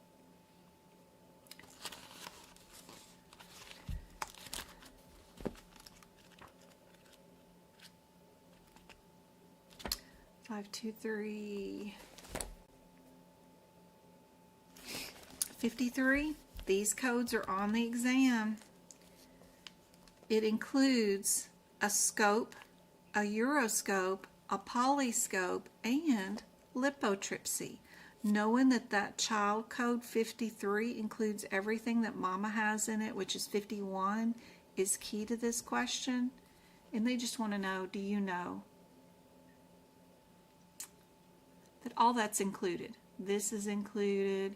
That's included, this is included, that's all included, because this one includes everything that mama has in it, which is the 51.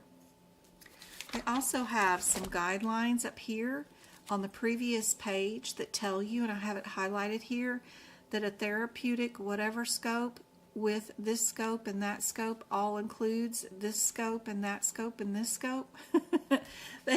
They have it all right there before you start coding these, but they just want to know, do you know that they include all that stuff? So, yep. All right, are we doing, we got 2 in the 70s. Those are super close. 5/8, 5/8, 5/8, 6. Those are close. 5/8, 6.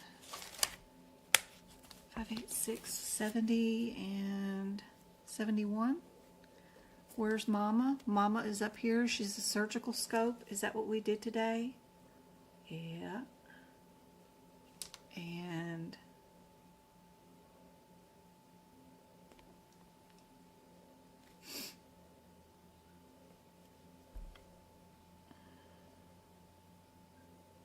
which one?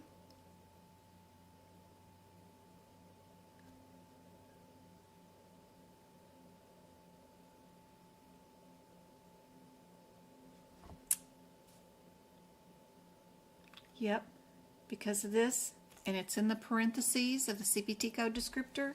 Yep, word match. Perfect. All right. Y'all ready for the spinal cord? What do you guys think is the answer for this one?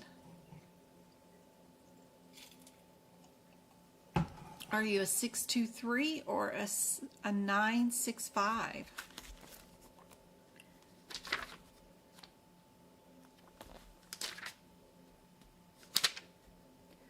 Two, 3, 6, 1, 6, 2, or a 60. Programmable pump. What kind of pump? Ooh, we do have a programmable pump.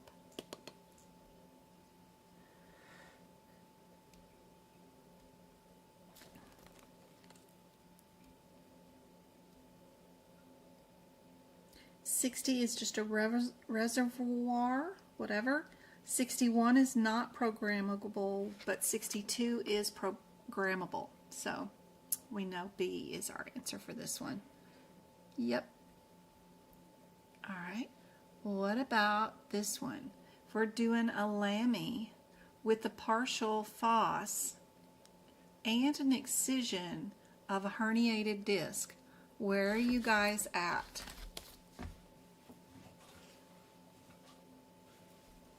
Are you a 63020 or a 63050?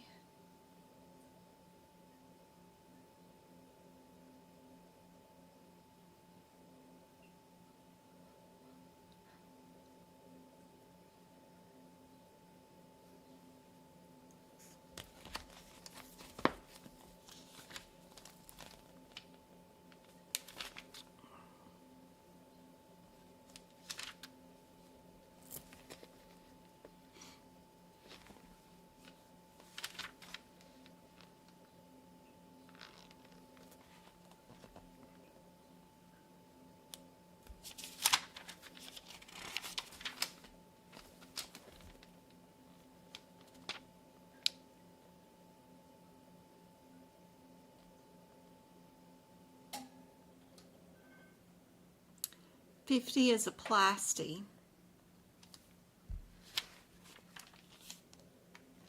Where 20 is an OTOMY. They're just wanting to know, do you know the differences between the endings of these surgeries inside the CPT code descriptors? So you know you're a 20, and you would not add the 35 with the 20. It's not an add-on code, I don't think, or it is an add-on code. It is an add-on code for each invertible space, but this is just one space. If it was to C5 or a different number, then we could add the additional code, but this is just one level. And then they were just checking to see if you knew that too. Yep.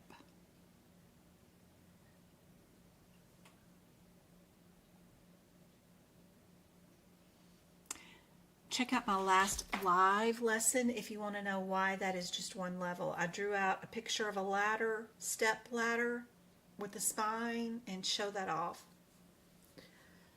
And that might help.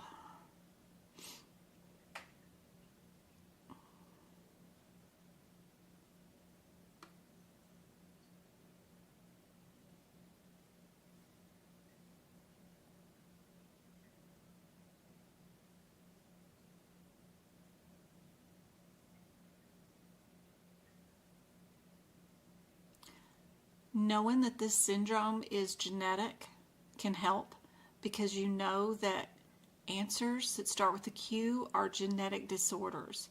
Then that gets you down to either one of those two procedures, and then you could figure it out from there. But sometimes it's hard to tell what's genetic and not unless they tell you. But still, you can go to the 19 and the 12, see if that's what you did, and then go to the 64 and 63 and see if that's what you did.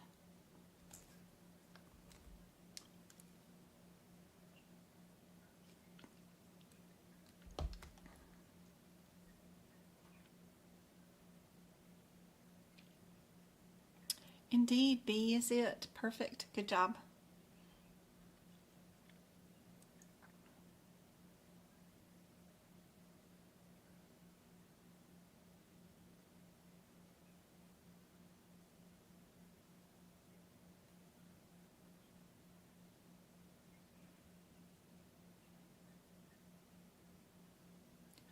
Are we a 318?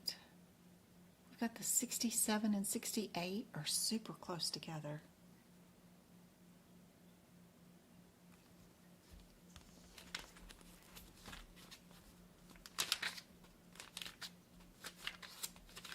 Learning to look at the numbers right up here at the top where the dash is really helpful.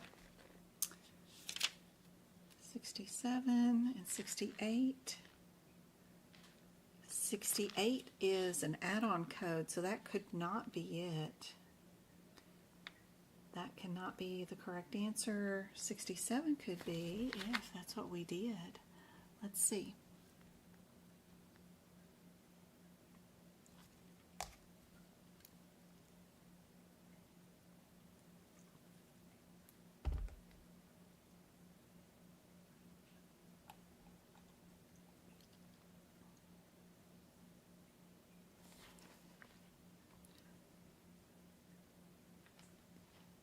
We are not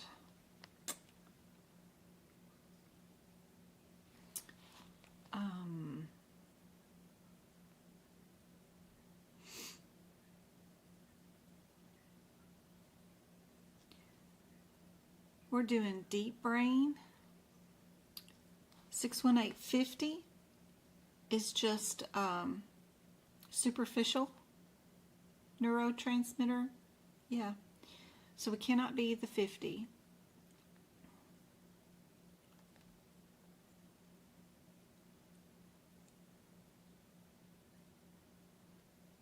Because we exposed the skull, that means you did a craniotomy, so you have to be below in this area. We just didn't drill holes and stick some wires in it.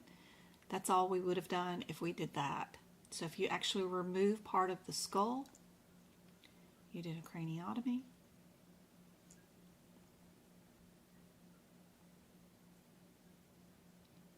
There you go. C is correct. Good job.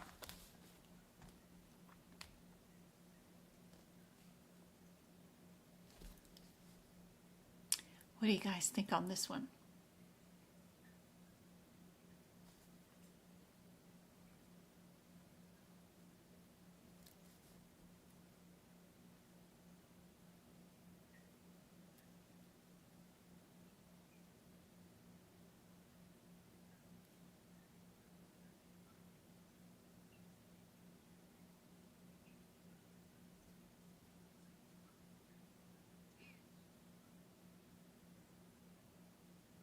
For both eyes?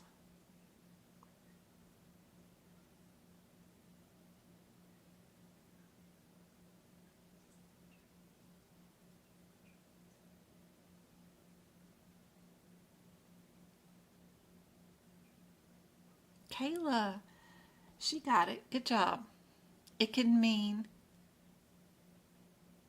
yep. OU stands for each eye or for both eyes.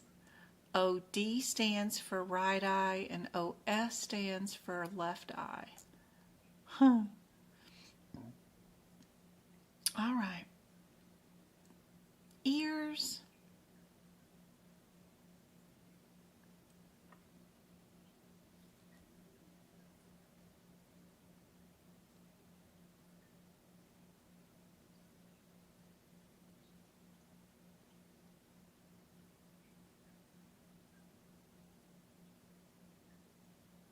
Another one that's kind of handy dandy to know if they have something that is genetic, they're in the Q's. If it's something like a disease process that can be healed, they'll be in the H's. So that will get you down to a 50-50 shot.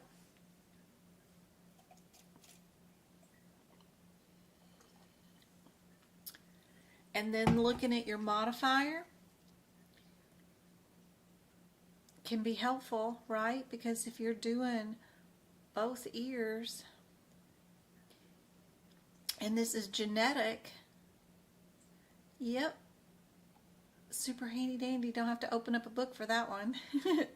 Yeah, cool. Radiology, and then we'll do some lab and path, guys, so have your brains on.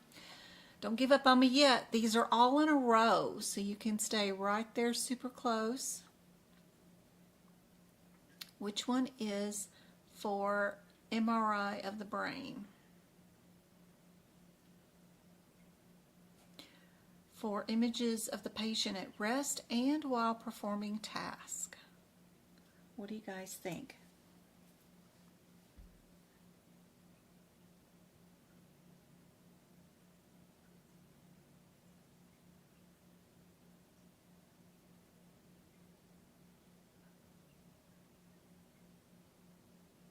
Still got lab path, medicine, and then E&M.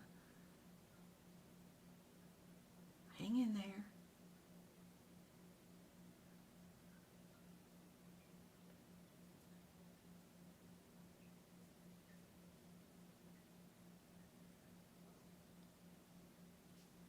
Good job. Yep, A is correct. Perfect. OB and delivery, you're going to have an OB ultrasound. So what about this one?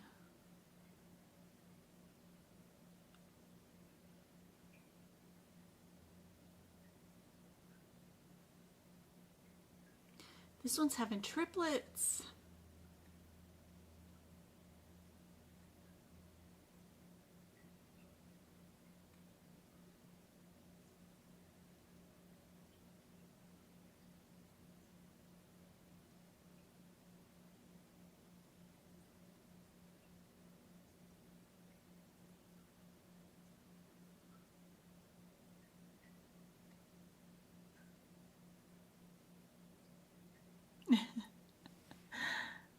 Debbie's going F.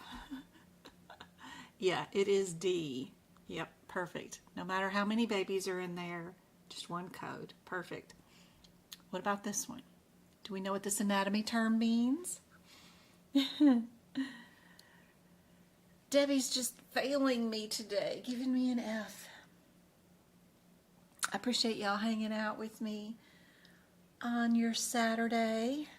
I hope this is super helpful. In living body. Perfect. Perfect, perfect, perfect. Yep. Let's see. All right. A physician does general health panel on whatchamacallit and whatchamacallit. Where are those lab panels? Those are in the front up here. After all these molecular stuffies. Alright, so we're here, and we're at our general health panel right here. What have we got going on?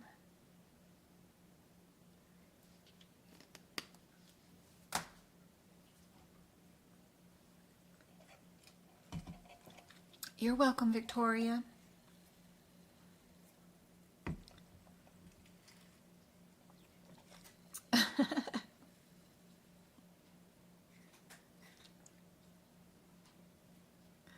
One person says, I hope it's not C, and Shelley says it is C. So if we're billing everything that's in the general health panel except a creatinine, then what does that make you have to do? You got to go look up every code for everything else that's in that panel and code it all individually, right? We don't use the 52 modifier and lab and path. We wouldn't increase the procedural whatever mess in that.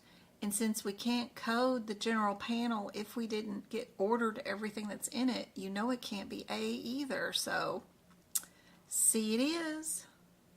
All day long. Yep.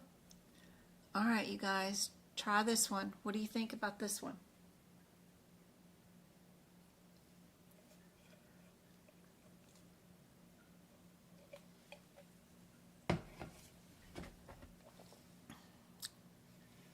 Thanks, Kayla. Your exam is on Monday? Girl, you're going to do great if you can keep up with me today. I got some really good E&Ms coming up, too, that'll help you out on Monday, too.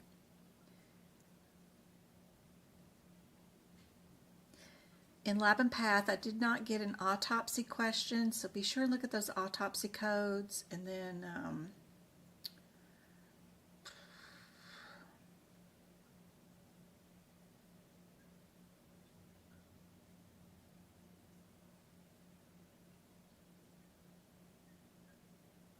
probably a pap smear. Will probably be on the exam, so be sure and look at those different pap smear codes. It's whether the exam on pap smears is automated or not automated. Mark those differences on those pap smears. If they're manual or automated. Knowing that difference before you pick an answer will make a big difference on your questions. It's not C go-kart. We don't use the 26 modifier in lab and path. I don't know if she's caught up with us, but she might be on a different question.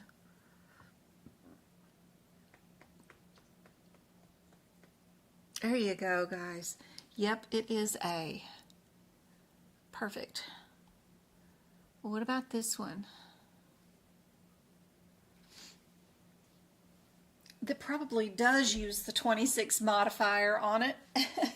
But that's because we're doing pathology, right? You've got a doctor who's also a surgeon who is reading the pathology report during the surgery. That's when you can use the 26 modifier, right? Not just in a lab running blood work. That's not going to be done. But if you're cutting pieces off, but then also looking at the slides,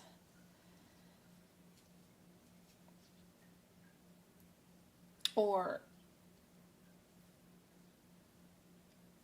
if you didn't collect the sample and you didn't prepare the slides, but then you're just reading the slides, then you get to add the 26 modifier.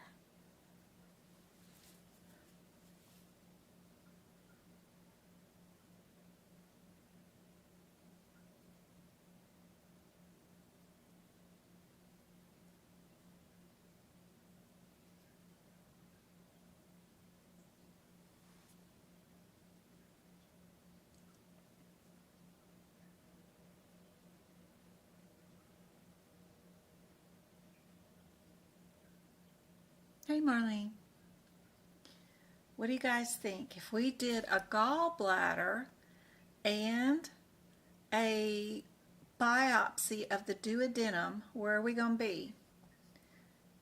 At two different locations, right? One's the 04, one's the 05. Yep, will be B.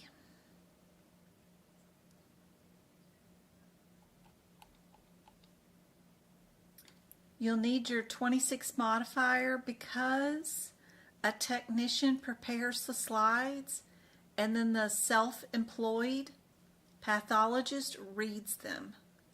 So the hospital is going to bill 26 for these.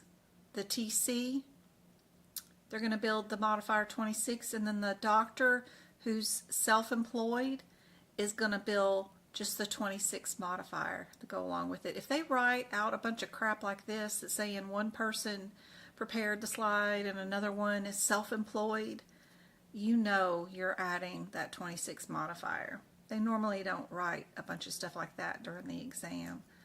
So, yep, definitely need that 26 modifier. E&M,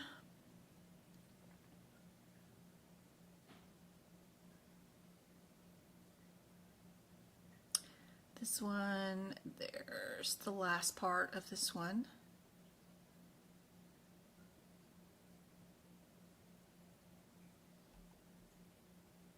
What's the answer for this one?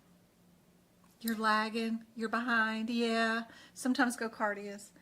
I think the internet does that sometimes.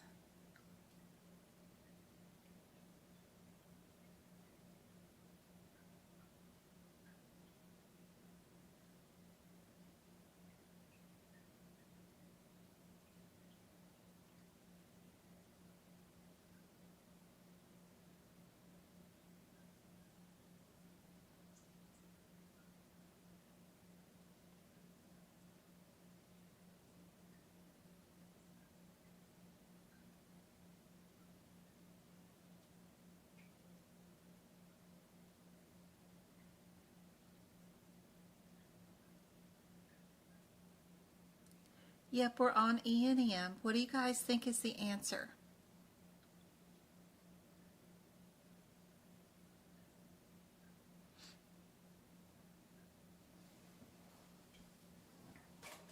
Indeed, we are D. Good job. We do have a consultation. We are moderate complexity with the diagnosis, minimal data, and low risk. So overall, MDM is the 43. What about this question? We've got 2 established visits and 2 wellness exams. Can you find the 99387 and 97?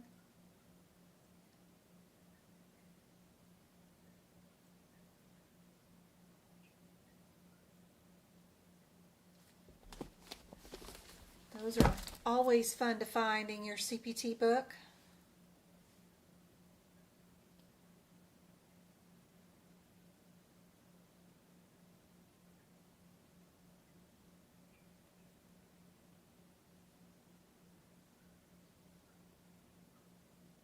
You labeled them? Yeah, sometimes they're rough. They're like a nightmare to find sometimes.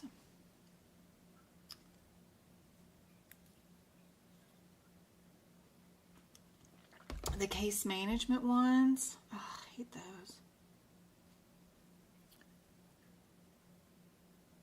Good job. Good job. What do you guys think is the answer for this one?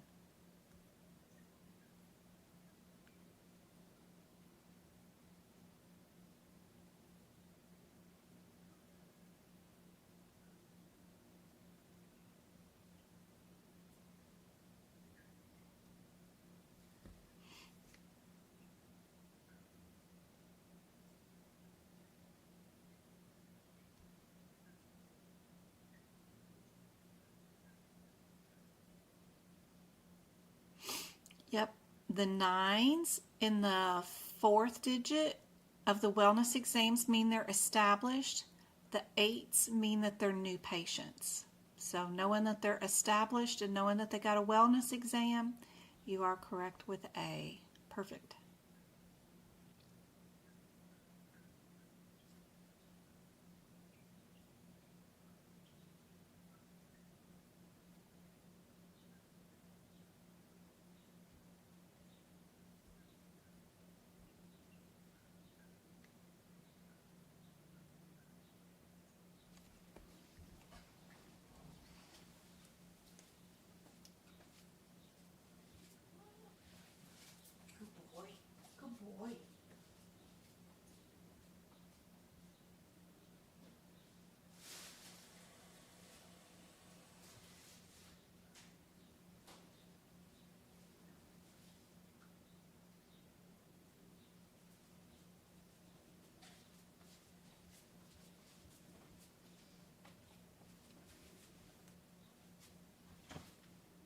This one's super easy because it says returning to the provider's office, and the only answer that is established is that one. I'm like, why did y'all even bother with this one? And I need all that rationale for that one when, I don't know, I need to make this one a lot harder. Maybe if I just change all these, and maybe we could make it a lot harder. And then that way, the next time we see it, we could make it harder. Maybe that's rougher. Then you'd have to worry about whether you need those symptoms or not, and whether you are low, straightforward, or moderate. That might make it a better question.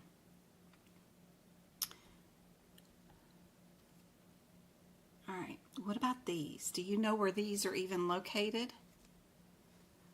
Where to find these codes?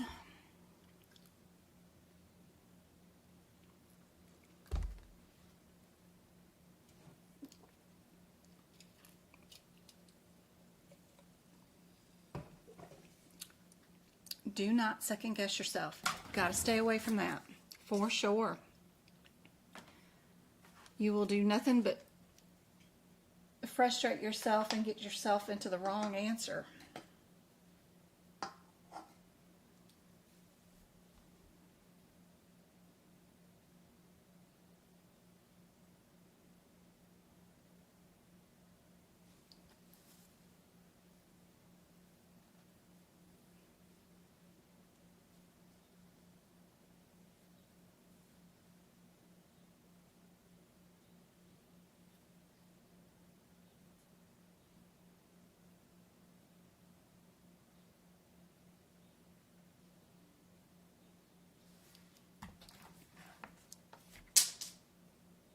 Dropping the chapstick.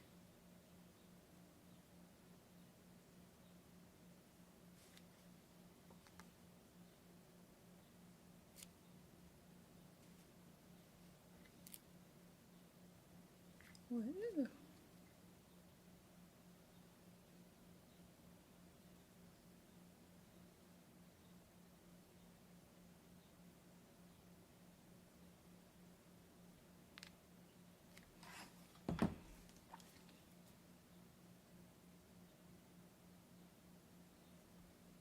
Indeed, A is this one. Good job.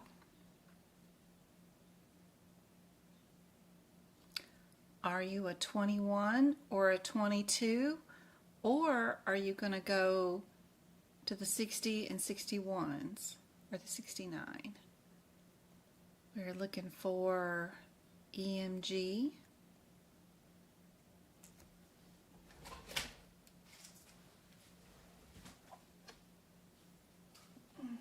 They ought to make chapstick with squares, out of squares, so they don't roll.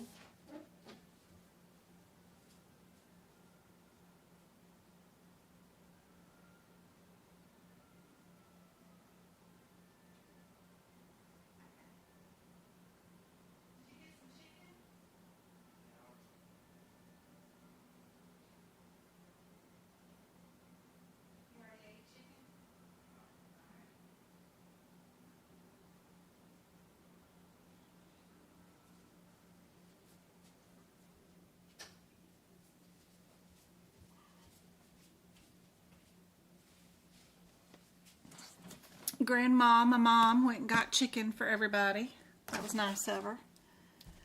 All right. Deep fried goodness.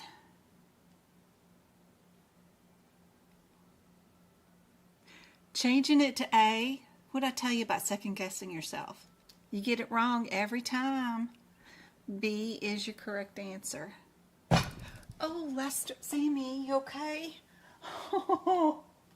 Are you okay? He hit his head on the desk as he jumped up on it. Oh, poor baby.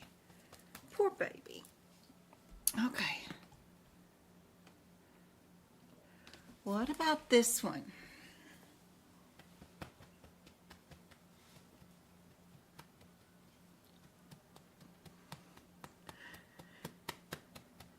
Poor Sam.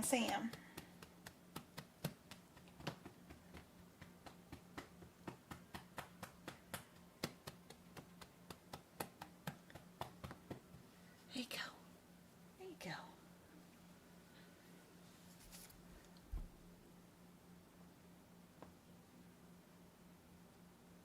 We're doing a manipulation of the neck. Are we in the 40s, 41s, or 43s? Would we have an S code in the beginning or an M code?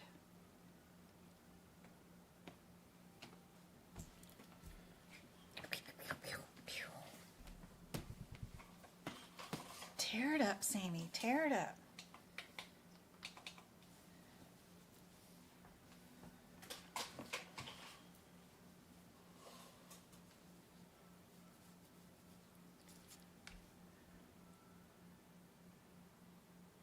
What you guys think? We've got two of them with the same answer. And just knowing that because it's an MVA, a car accident, that a category, an injury code is going to go first, not a muscle pain or muscle strain. that you will definitely get a Chapter 19 ICD-10 code first, that an S code would go here. Helps you out a whole bunch. B is your answer.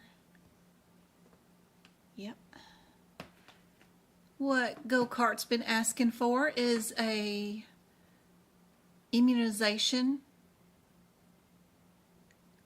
question. She's been wanting me to add them to my website under our membership, and I got to do that.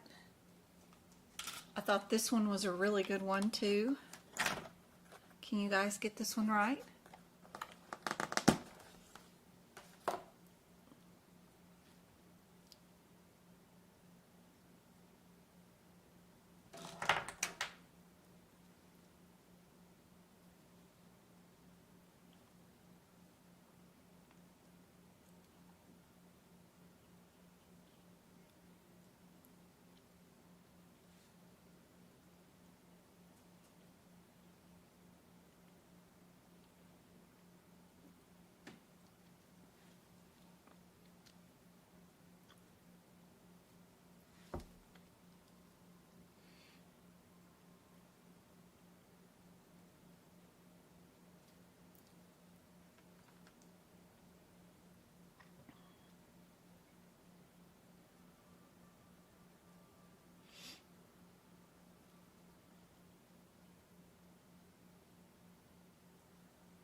To know whether you are a 70 or a 60, you just need to look for that word counseling. We did do counseling, so you know A is out. How many components does this vaccine have in it? It has 4 components in it: mumps, measles, rubella, and varicella. So which answer means there was 4 components? This one does, and this one does. But this is just one combination vaccine that only requires one CPT code. So you know B does not work where D does, because it's just one combination vaccine. So yes, D is your answer. Good job. Good job. Good job. Another E&M.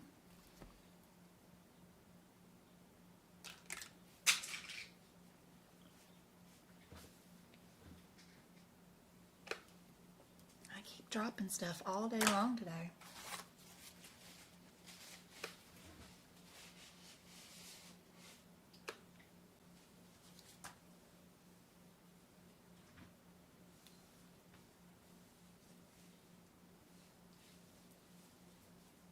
Chloe, Chloe, you're making butter.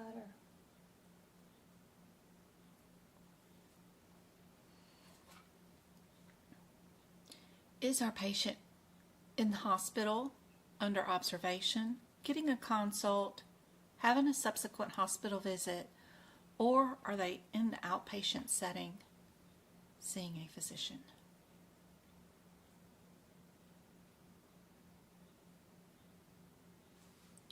We got more to this.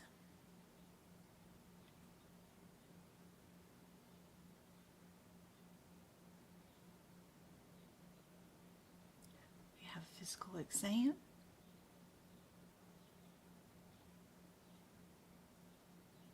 We have a plan of action.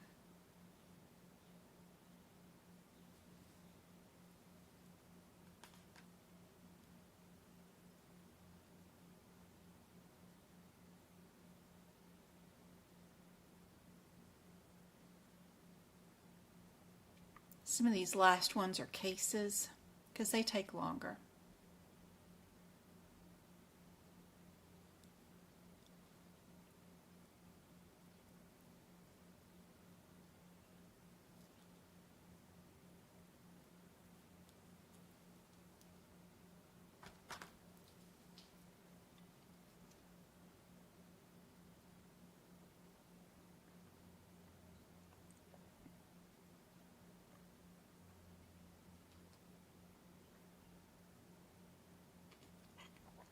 Indeed, C. Perfect.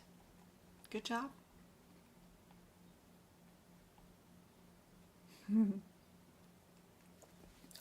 My arch nemesis, the 99880s, or the 82 or the 81. Be very careful about this one. There's a difference between the and the or on these codes. Just because you go in on the medial or lateral side doesn't mean you did a repair on those sides. Be careful. Make sure you check the inside of the note to see if you did an actual repair or a revision on both sides before you code the and.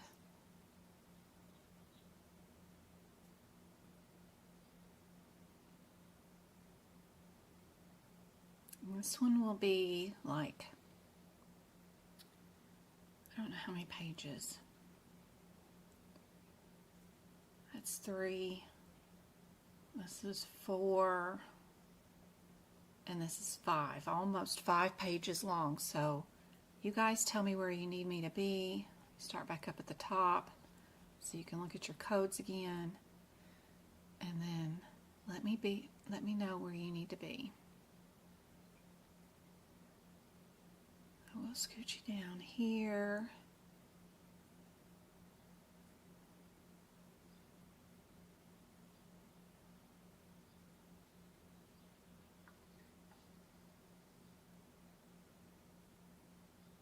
And then we'll go here.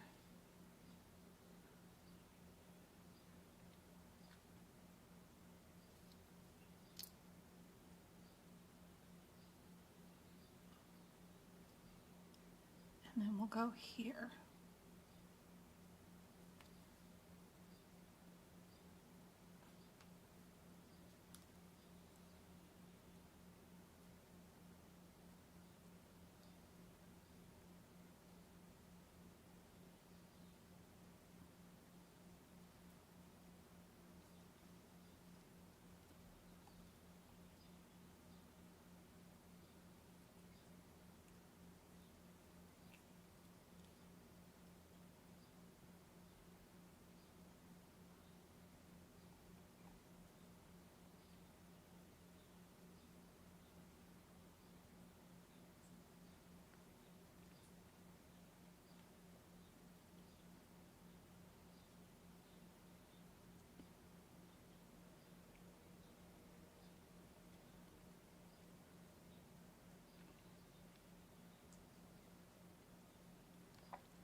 Mm-hmm.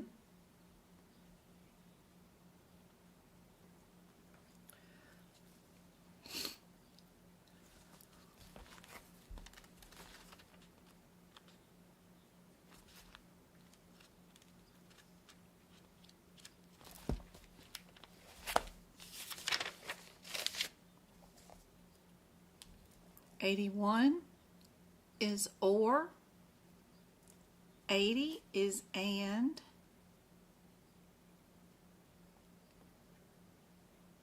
82 is an or.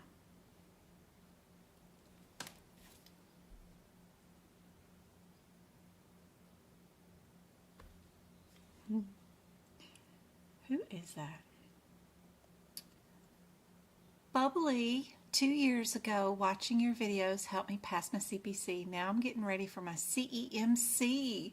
So, watching your videos again. I took that test after I took their course on CEMC, and in no way did that CEMC course prep me for that CEMC exam. There's HIPAA, ICD-10s, all kinds of codes on that exam, when the CEMC exam was supposed to be just over E&M. I don't know what the heck was going on. But that is excellent. I hope you pass the CEMC.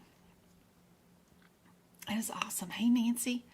Portland, Oregon, one of our favorite areas. Hey, Mermaid. Good to see you.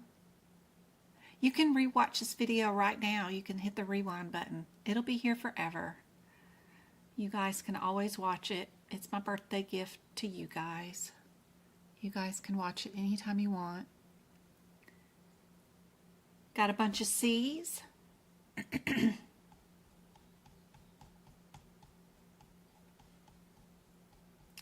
C is it. It wasn't 81. It was only one side repaired, which is crazy. With all those pages and all that description, you'd think it would be both. Pretty cool. Good job, guys. All right, what about this case? Can you guys do this one? How would you add modifiers to this? Do we need a 50? Do we need a 26? Do we need a 50 with radiology, or do we need the code just by itself? What's going on with that 6,000?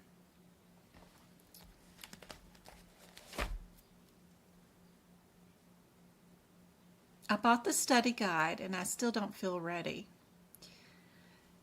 And tell you what let me log on to AAPC real quick while they're working on this question, and I'll tell you what areas of study the exam was actually on. I'm like, why does the course, the study guide, and the practice exam questions not have any of this other material in it? Or the course? But then that's what you asked me on the exam. I was like, did they give me the right exam? I don't know. The E&M questions were very tough. They were very different.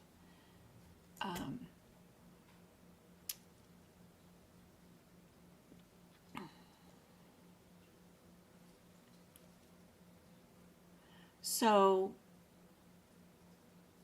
the exam is divided up into auditing, CPT, diagnosis codes, E&M, and then there's an E&M category, HIPAA, and then modifiers.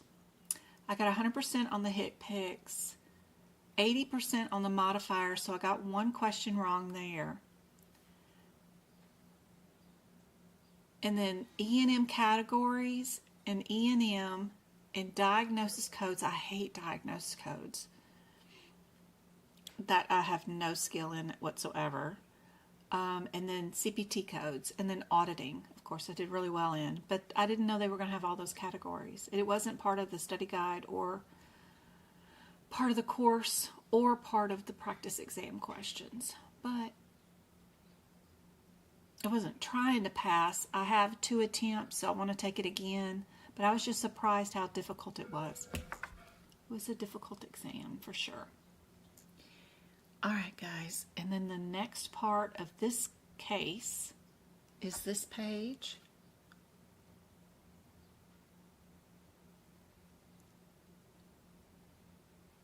And then this page.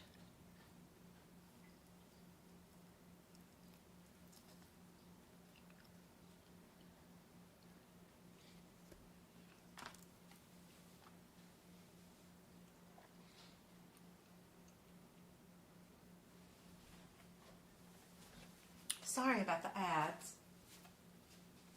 It's such a pain. Hopefully, when you rewind it and watch it again, it won't have the ads in the way.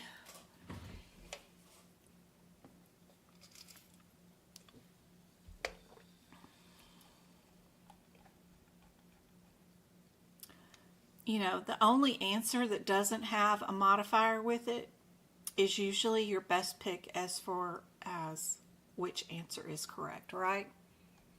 Yep, D is correct for this one. Perfect. Good job. What about this one? This question was on my CEMC. It was also on my instructor exam for CPCI.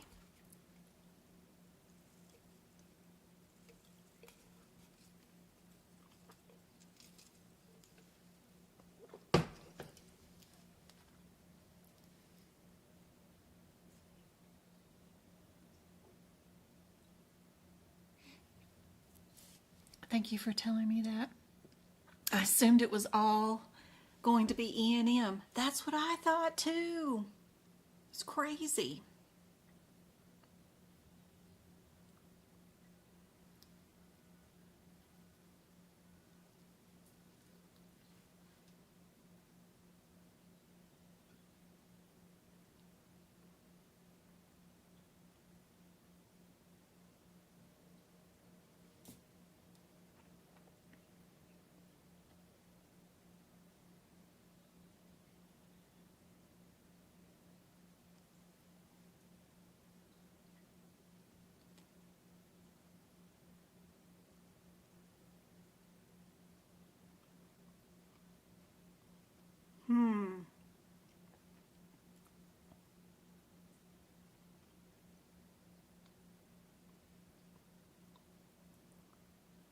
So, if you're picking D, the baby has been admitted to this hospital and they're in NICU. This one's down in the ER waiting for an ambulance to fly them somewhere else or something, right? They're like, we don't want this kid here. You're going to go somewhere else, right? Premature pediatrician attends. Well, they're waiting an airplane ride somewhere else, like helicopter, I mean. So I doubt they would code anything that's admit, right? So I would get rid of B and D. And if they're 6 weeks premature and they're born today, those codes are for like 2-month-old babies. The 71s, look at the ages for those two. Those don't get used for newborns born today anyway. It would be a 68 code if they were admitted today. So irregardless, it cannot be B or D. It has to be either A or C.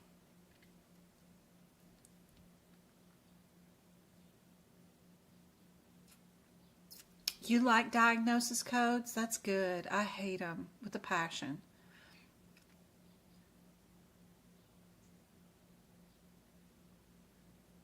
You feel like they're simpler than the CPT? I love the CPTs. I hate ICD-10 codes. Whew. Hey Bill, how's it going?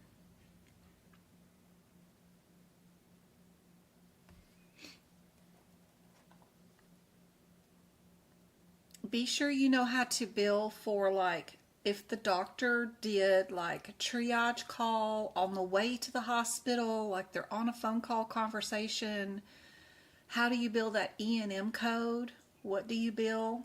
That kind of stuff. They're asked all kinds of different kind of E&M questions on that CEMC.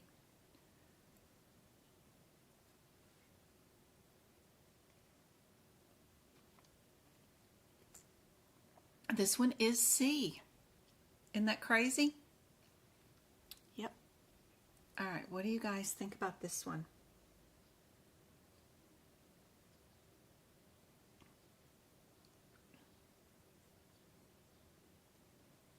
Last two questions, and we are ahead of time.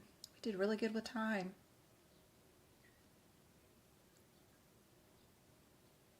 Are we at level 5, level 4, level 3, level 2?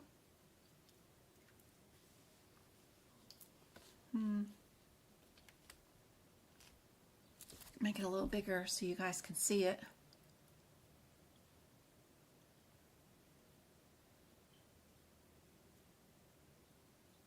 Are we straightforward, low, moderate, or high?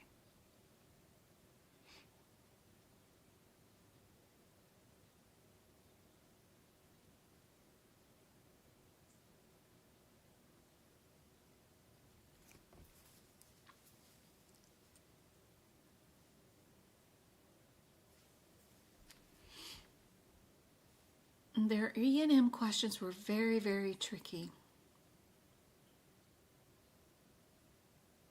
And then their diagnosis codes ones were more difficult for me for some reason.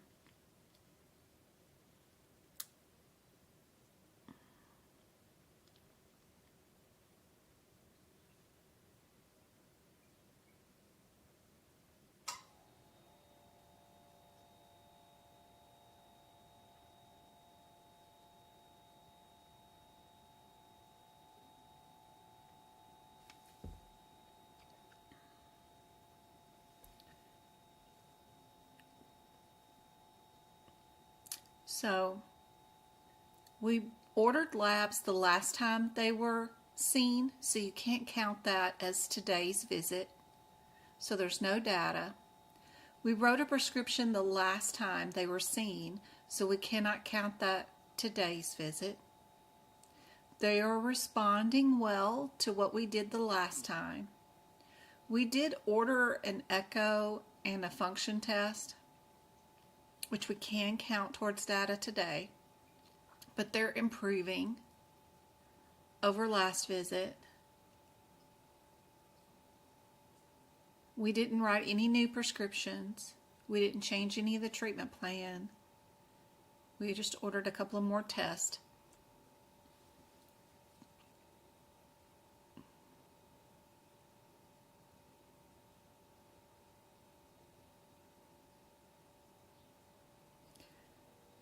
Straightforward would be like a splinter, a minor problem.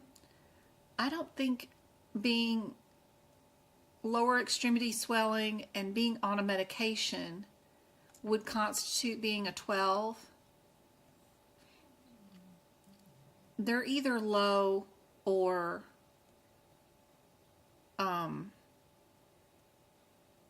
moderate. They're not high. They're improving. So one of those two.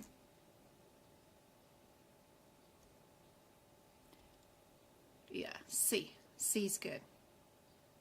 They'll have a lot of these examples where you don't have MDM or time and you have to come up with the correct MDM.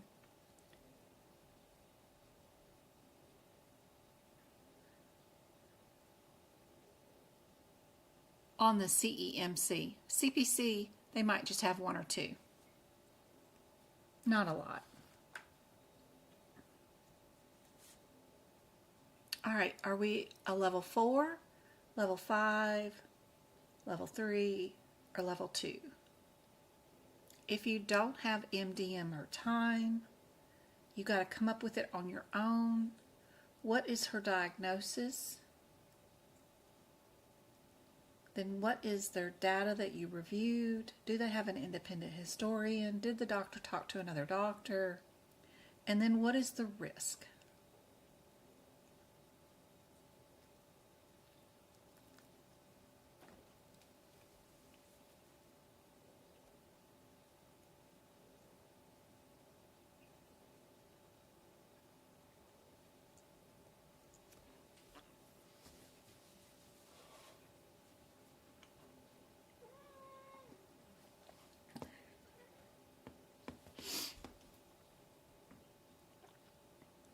So if we suspect a diagnosis, but we told them just to take some over-the-counter meds, does that give them a straightforward diagnosis, a low, a moderate, a high?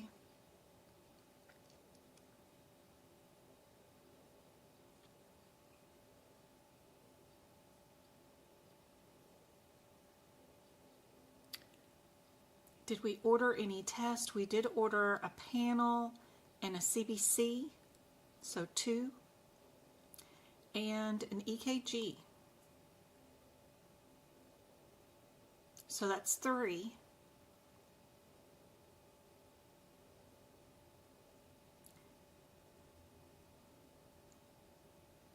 We have probably the diagnosis that's undetermined under that, on that page 9 and 10, the one that says undetermined diagnosis, that's under moderate. Then with our data, we have enough for moderate with that. Risk is kind of low because we didn't really do nothing but tell them to get over-the-counter meds, and then these lab draws aren't particularly risky, so risk might be low, but prescription, not really prescription, but told them to take meds, even if it's over the counter, can inherently have a risk, which is moderate. We have an unknown diagnosis, but probable diagnosis. And then the data is moderate for the 3 things that we ordered. So probably moderate, probably A. Yeah. So, yep, the undiagnosed problem, uncertain prognosis is moderate. The data with the 3 things is moderate, and then the risk is low.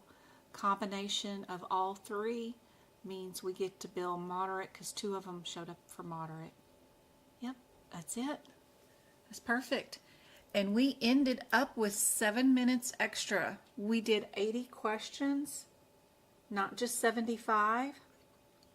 So that was a lot. That was really good. I hope this was super helpful for you guys.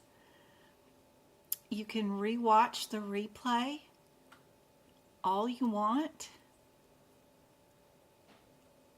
Be sure you know about that anesthesia, modifiers.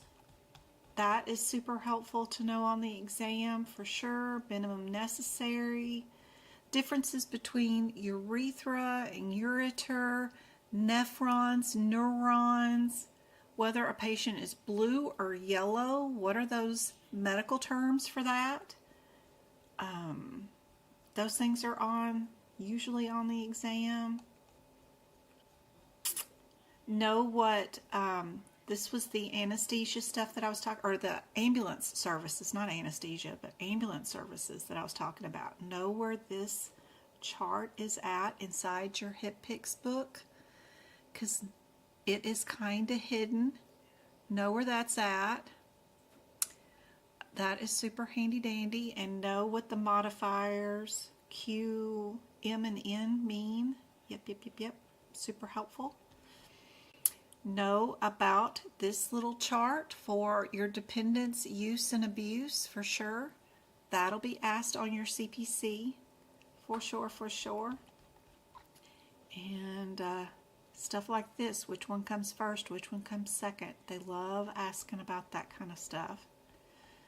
Yep. Every little thing that I got on here is probably something like this would have been on the exam. Be sure you know what your non-essential modifiers are, how to find them, where are they located. Very helpful. Very helpful indeed.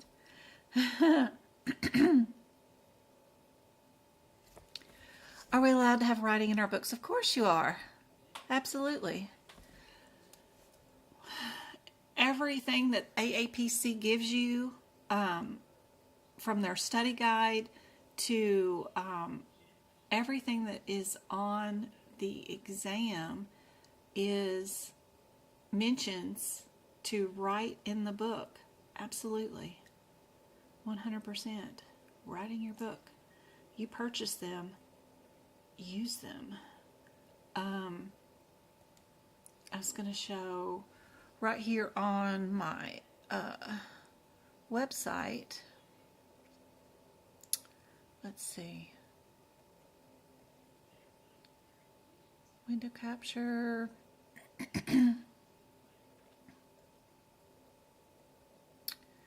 Right there on my website at medicalcodingbyjen.com, on the AAPC site right there.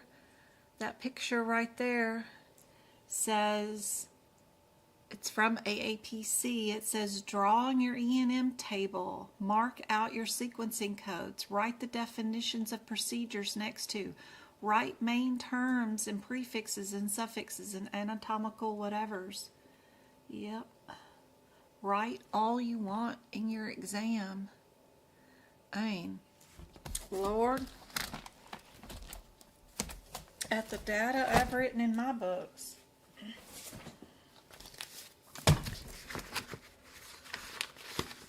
I mean, my guidelines are all written up.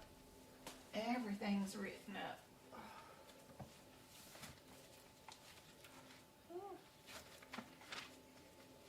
Where is the... right here. This is the one that I used for my CP... Sherry Boy donated $10 through Super Chat. Oh, yay! Thank you so much for the support of the content, Shelly. You're awesome. This is what I wrote in my book when I took my CPMA certification, and that's just one page. I got other pages. My book is just like a nightmare of written stuff.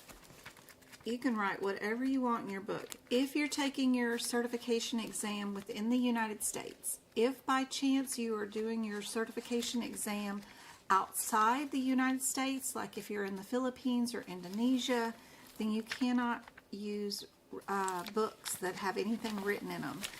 They provide you books that are completely blank to take your exam with, just because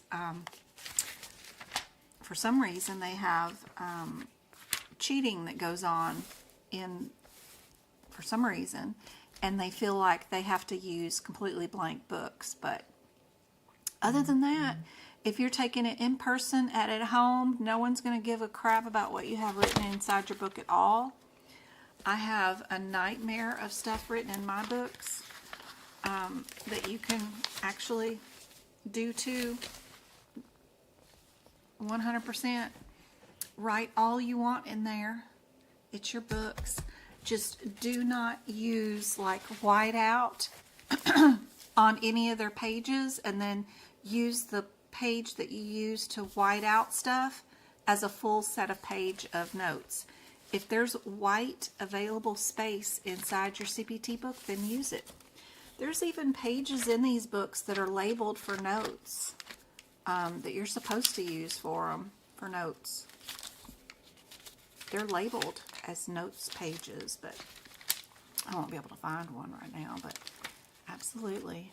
Write all you want in them. Be sure to move your anesthesia modifiers, the types of anesthesia list, to this page in your anesthesia section. Those modifiers are listed in your HIPAA books. That is super helpful during your exam too. Here's my 2025 book. I have even notes on my modifiers over here. I have notes listed here for my 2025 stuff. I have notes for guidelines even here in my 2025 book, which is super handy dandy.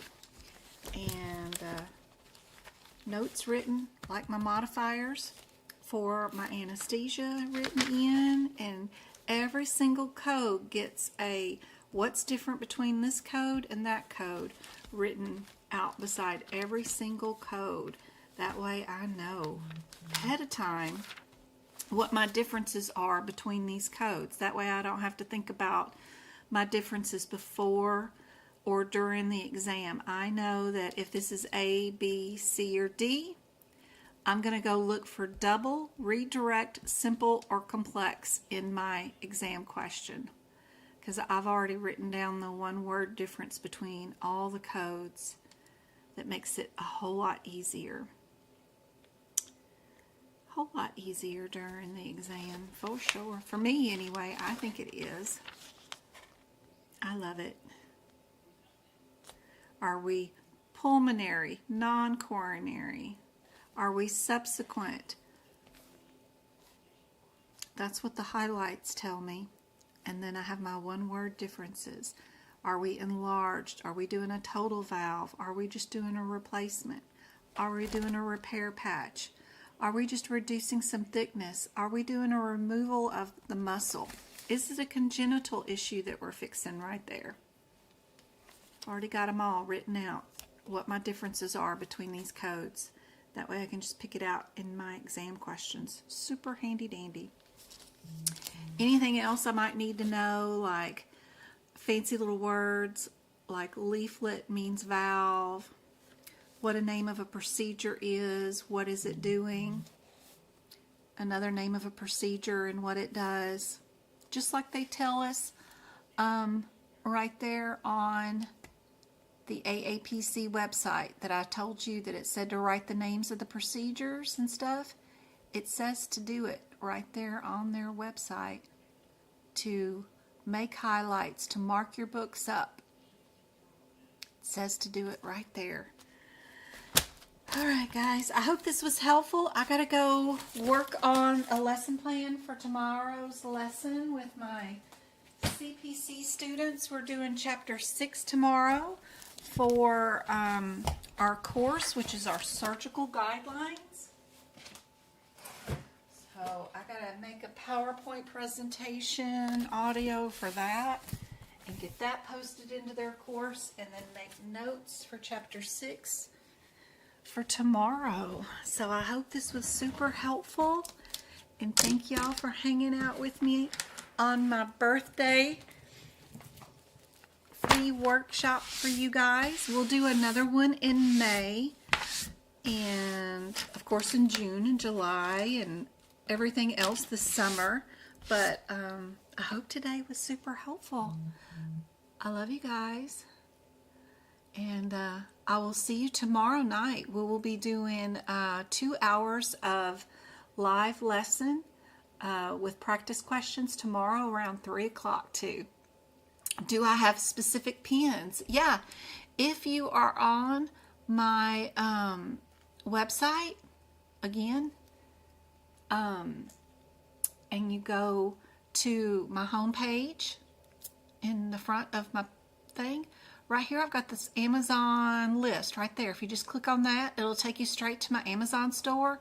This is the chair I'm sitting in right now. This thing is so fuzzy and oh my gosh, it is so comfy. I love it. And it's wide too. It's like if it's me and 2 cats beside me, one on one side, one on the other one, and then the other one sits on the top. Anyway, I got everything on here. Everything that I use that is sitting right here around my desk. Here's my pens that I use. I love these big intensity, the 0.4. I've got lots of different options inside here.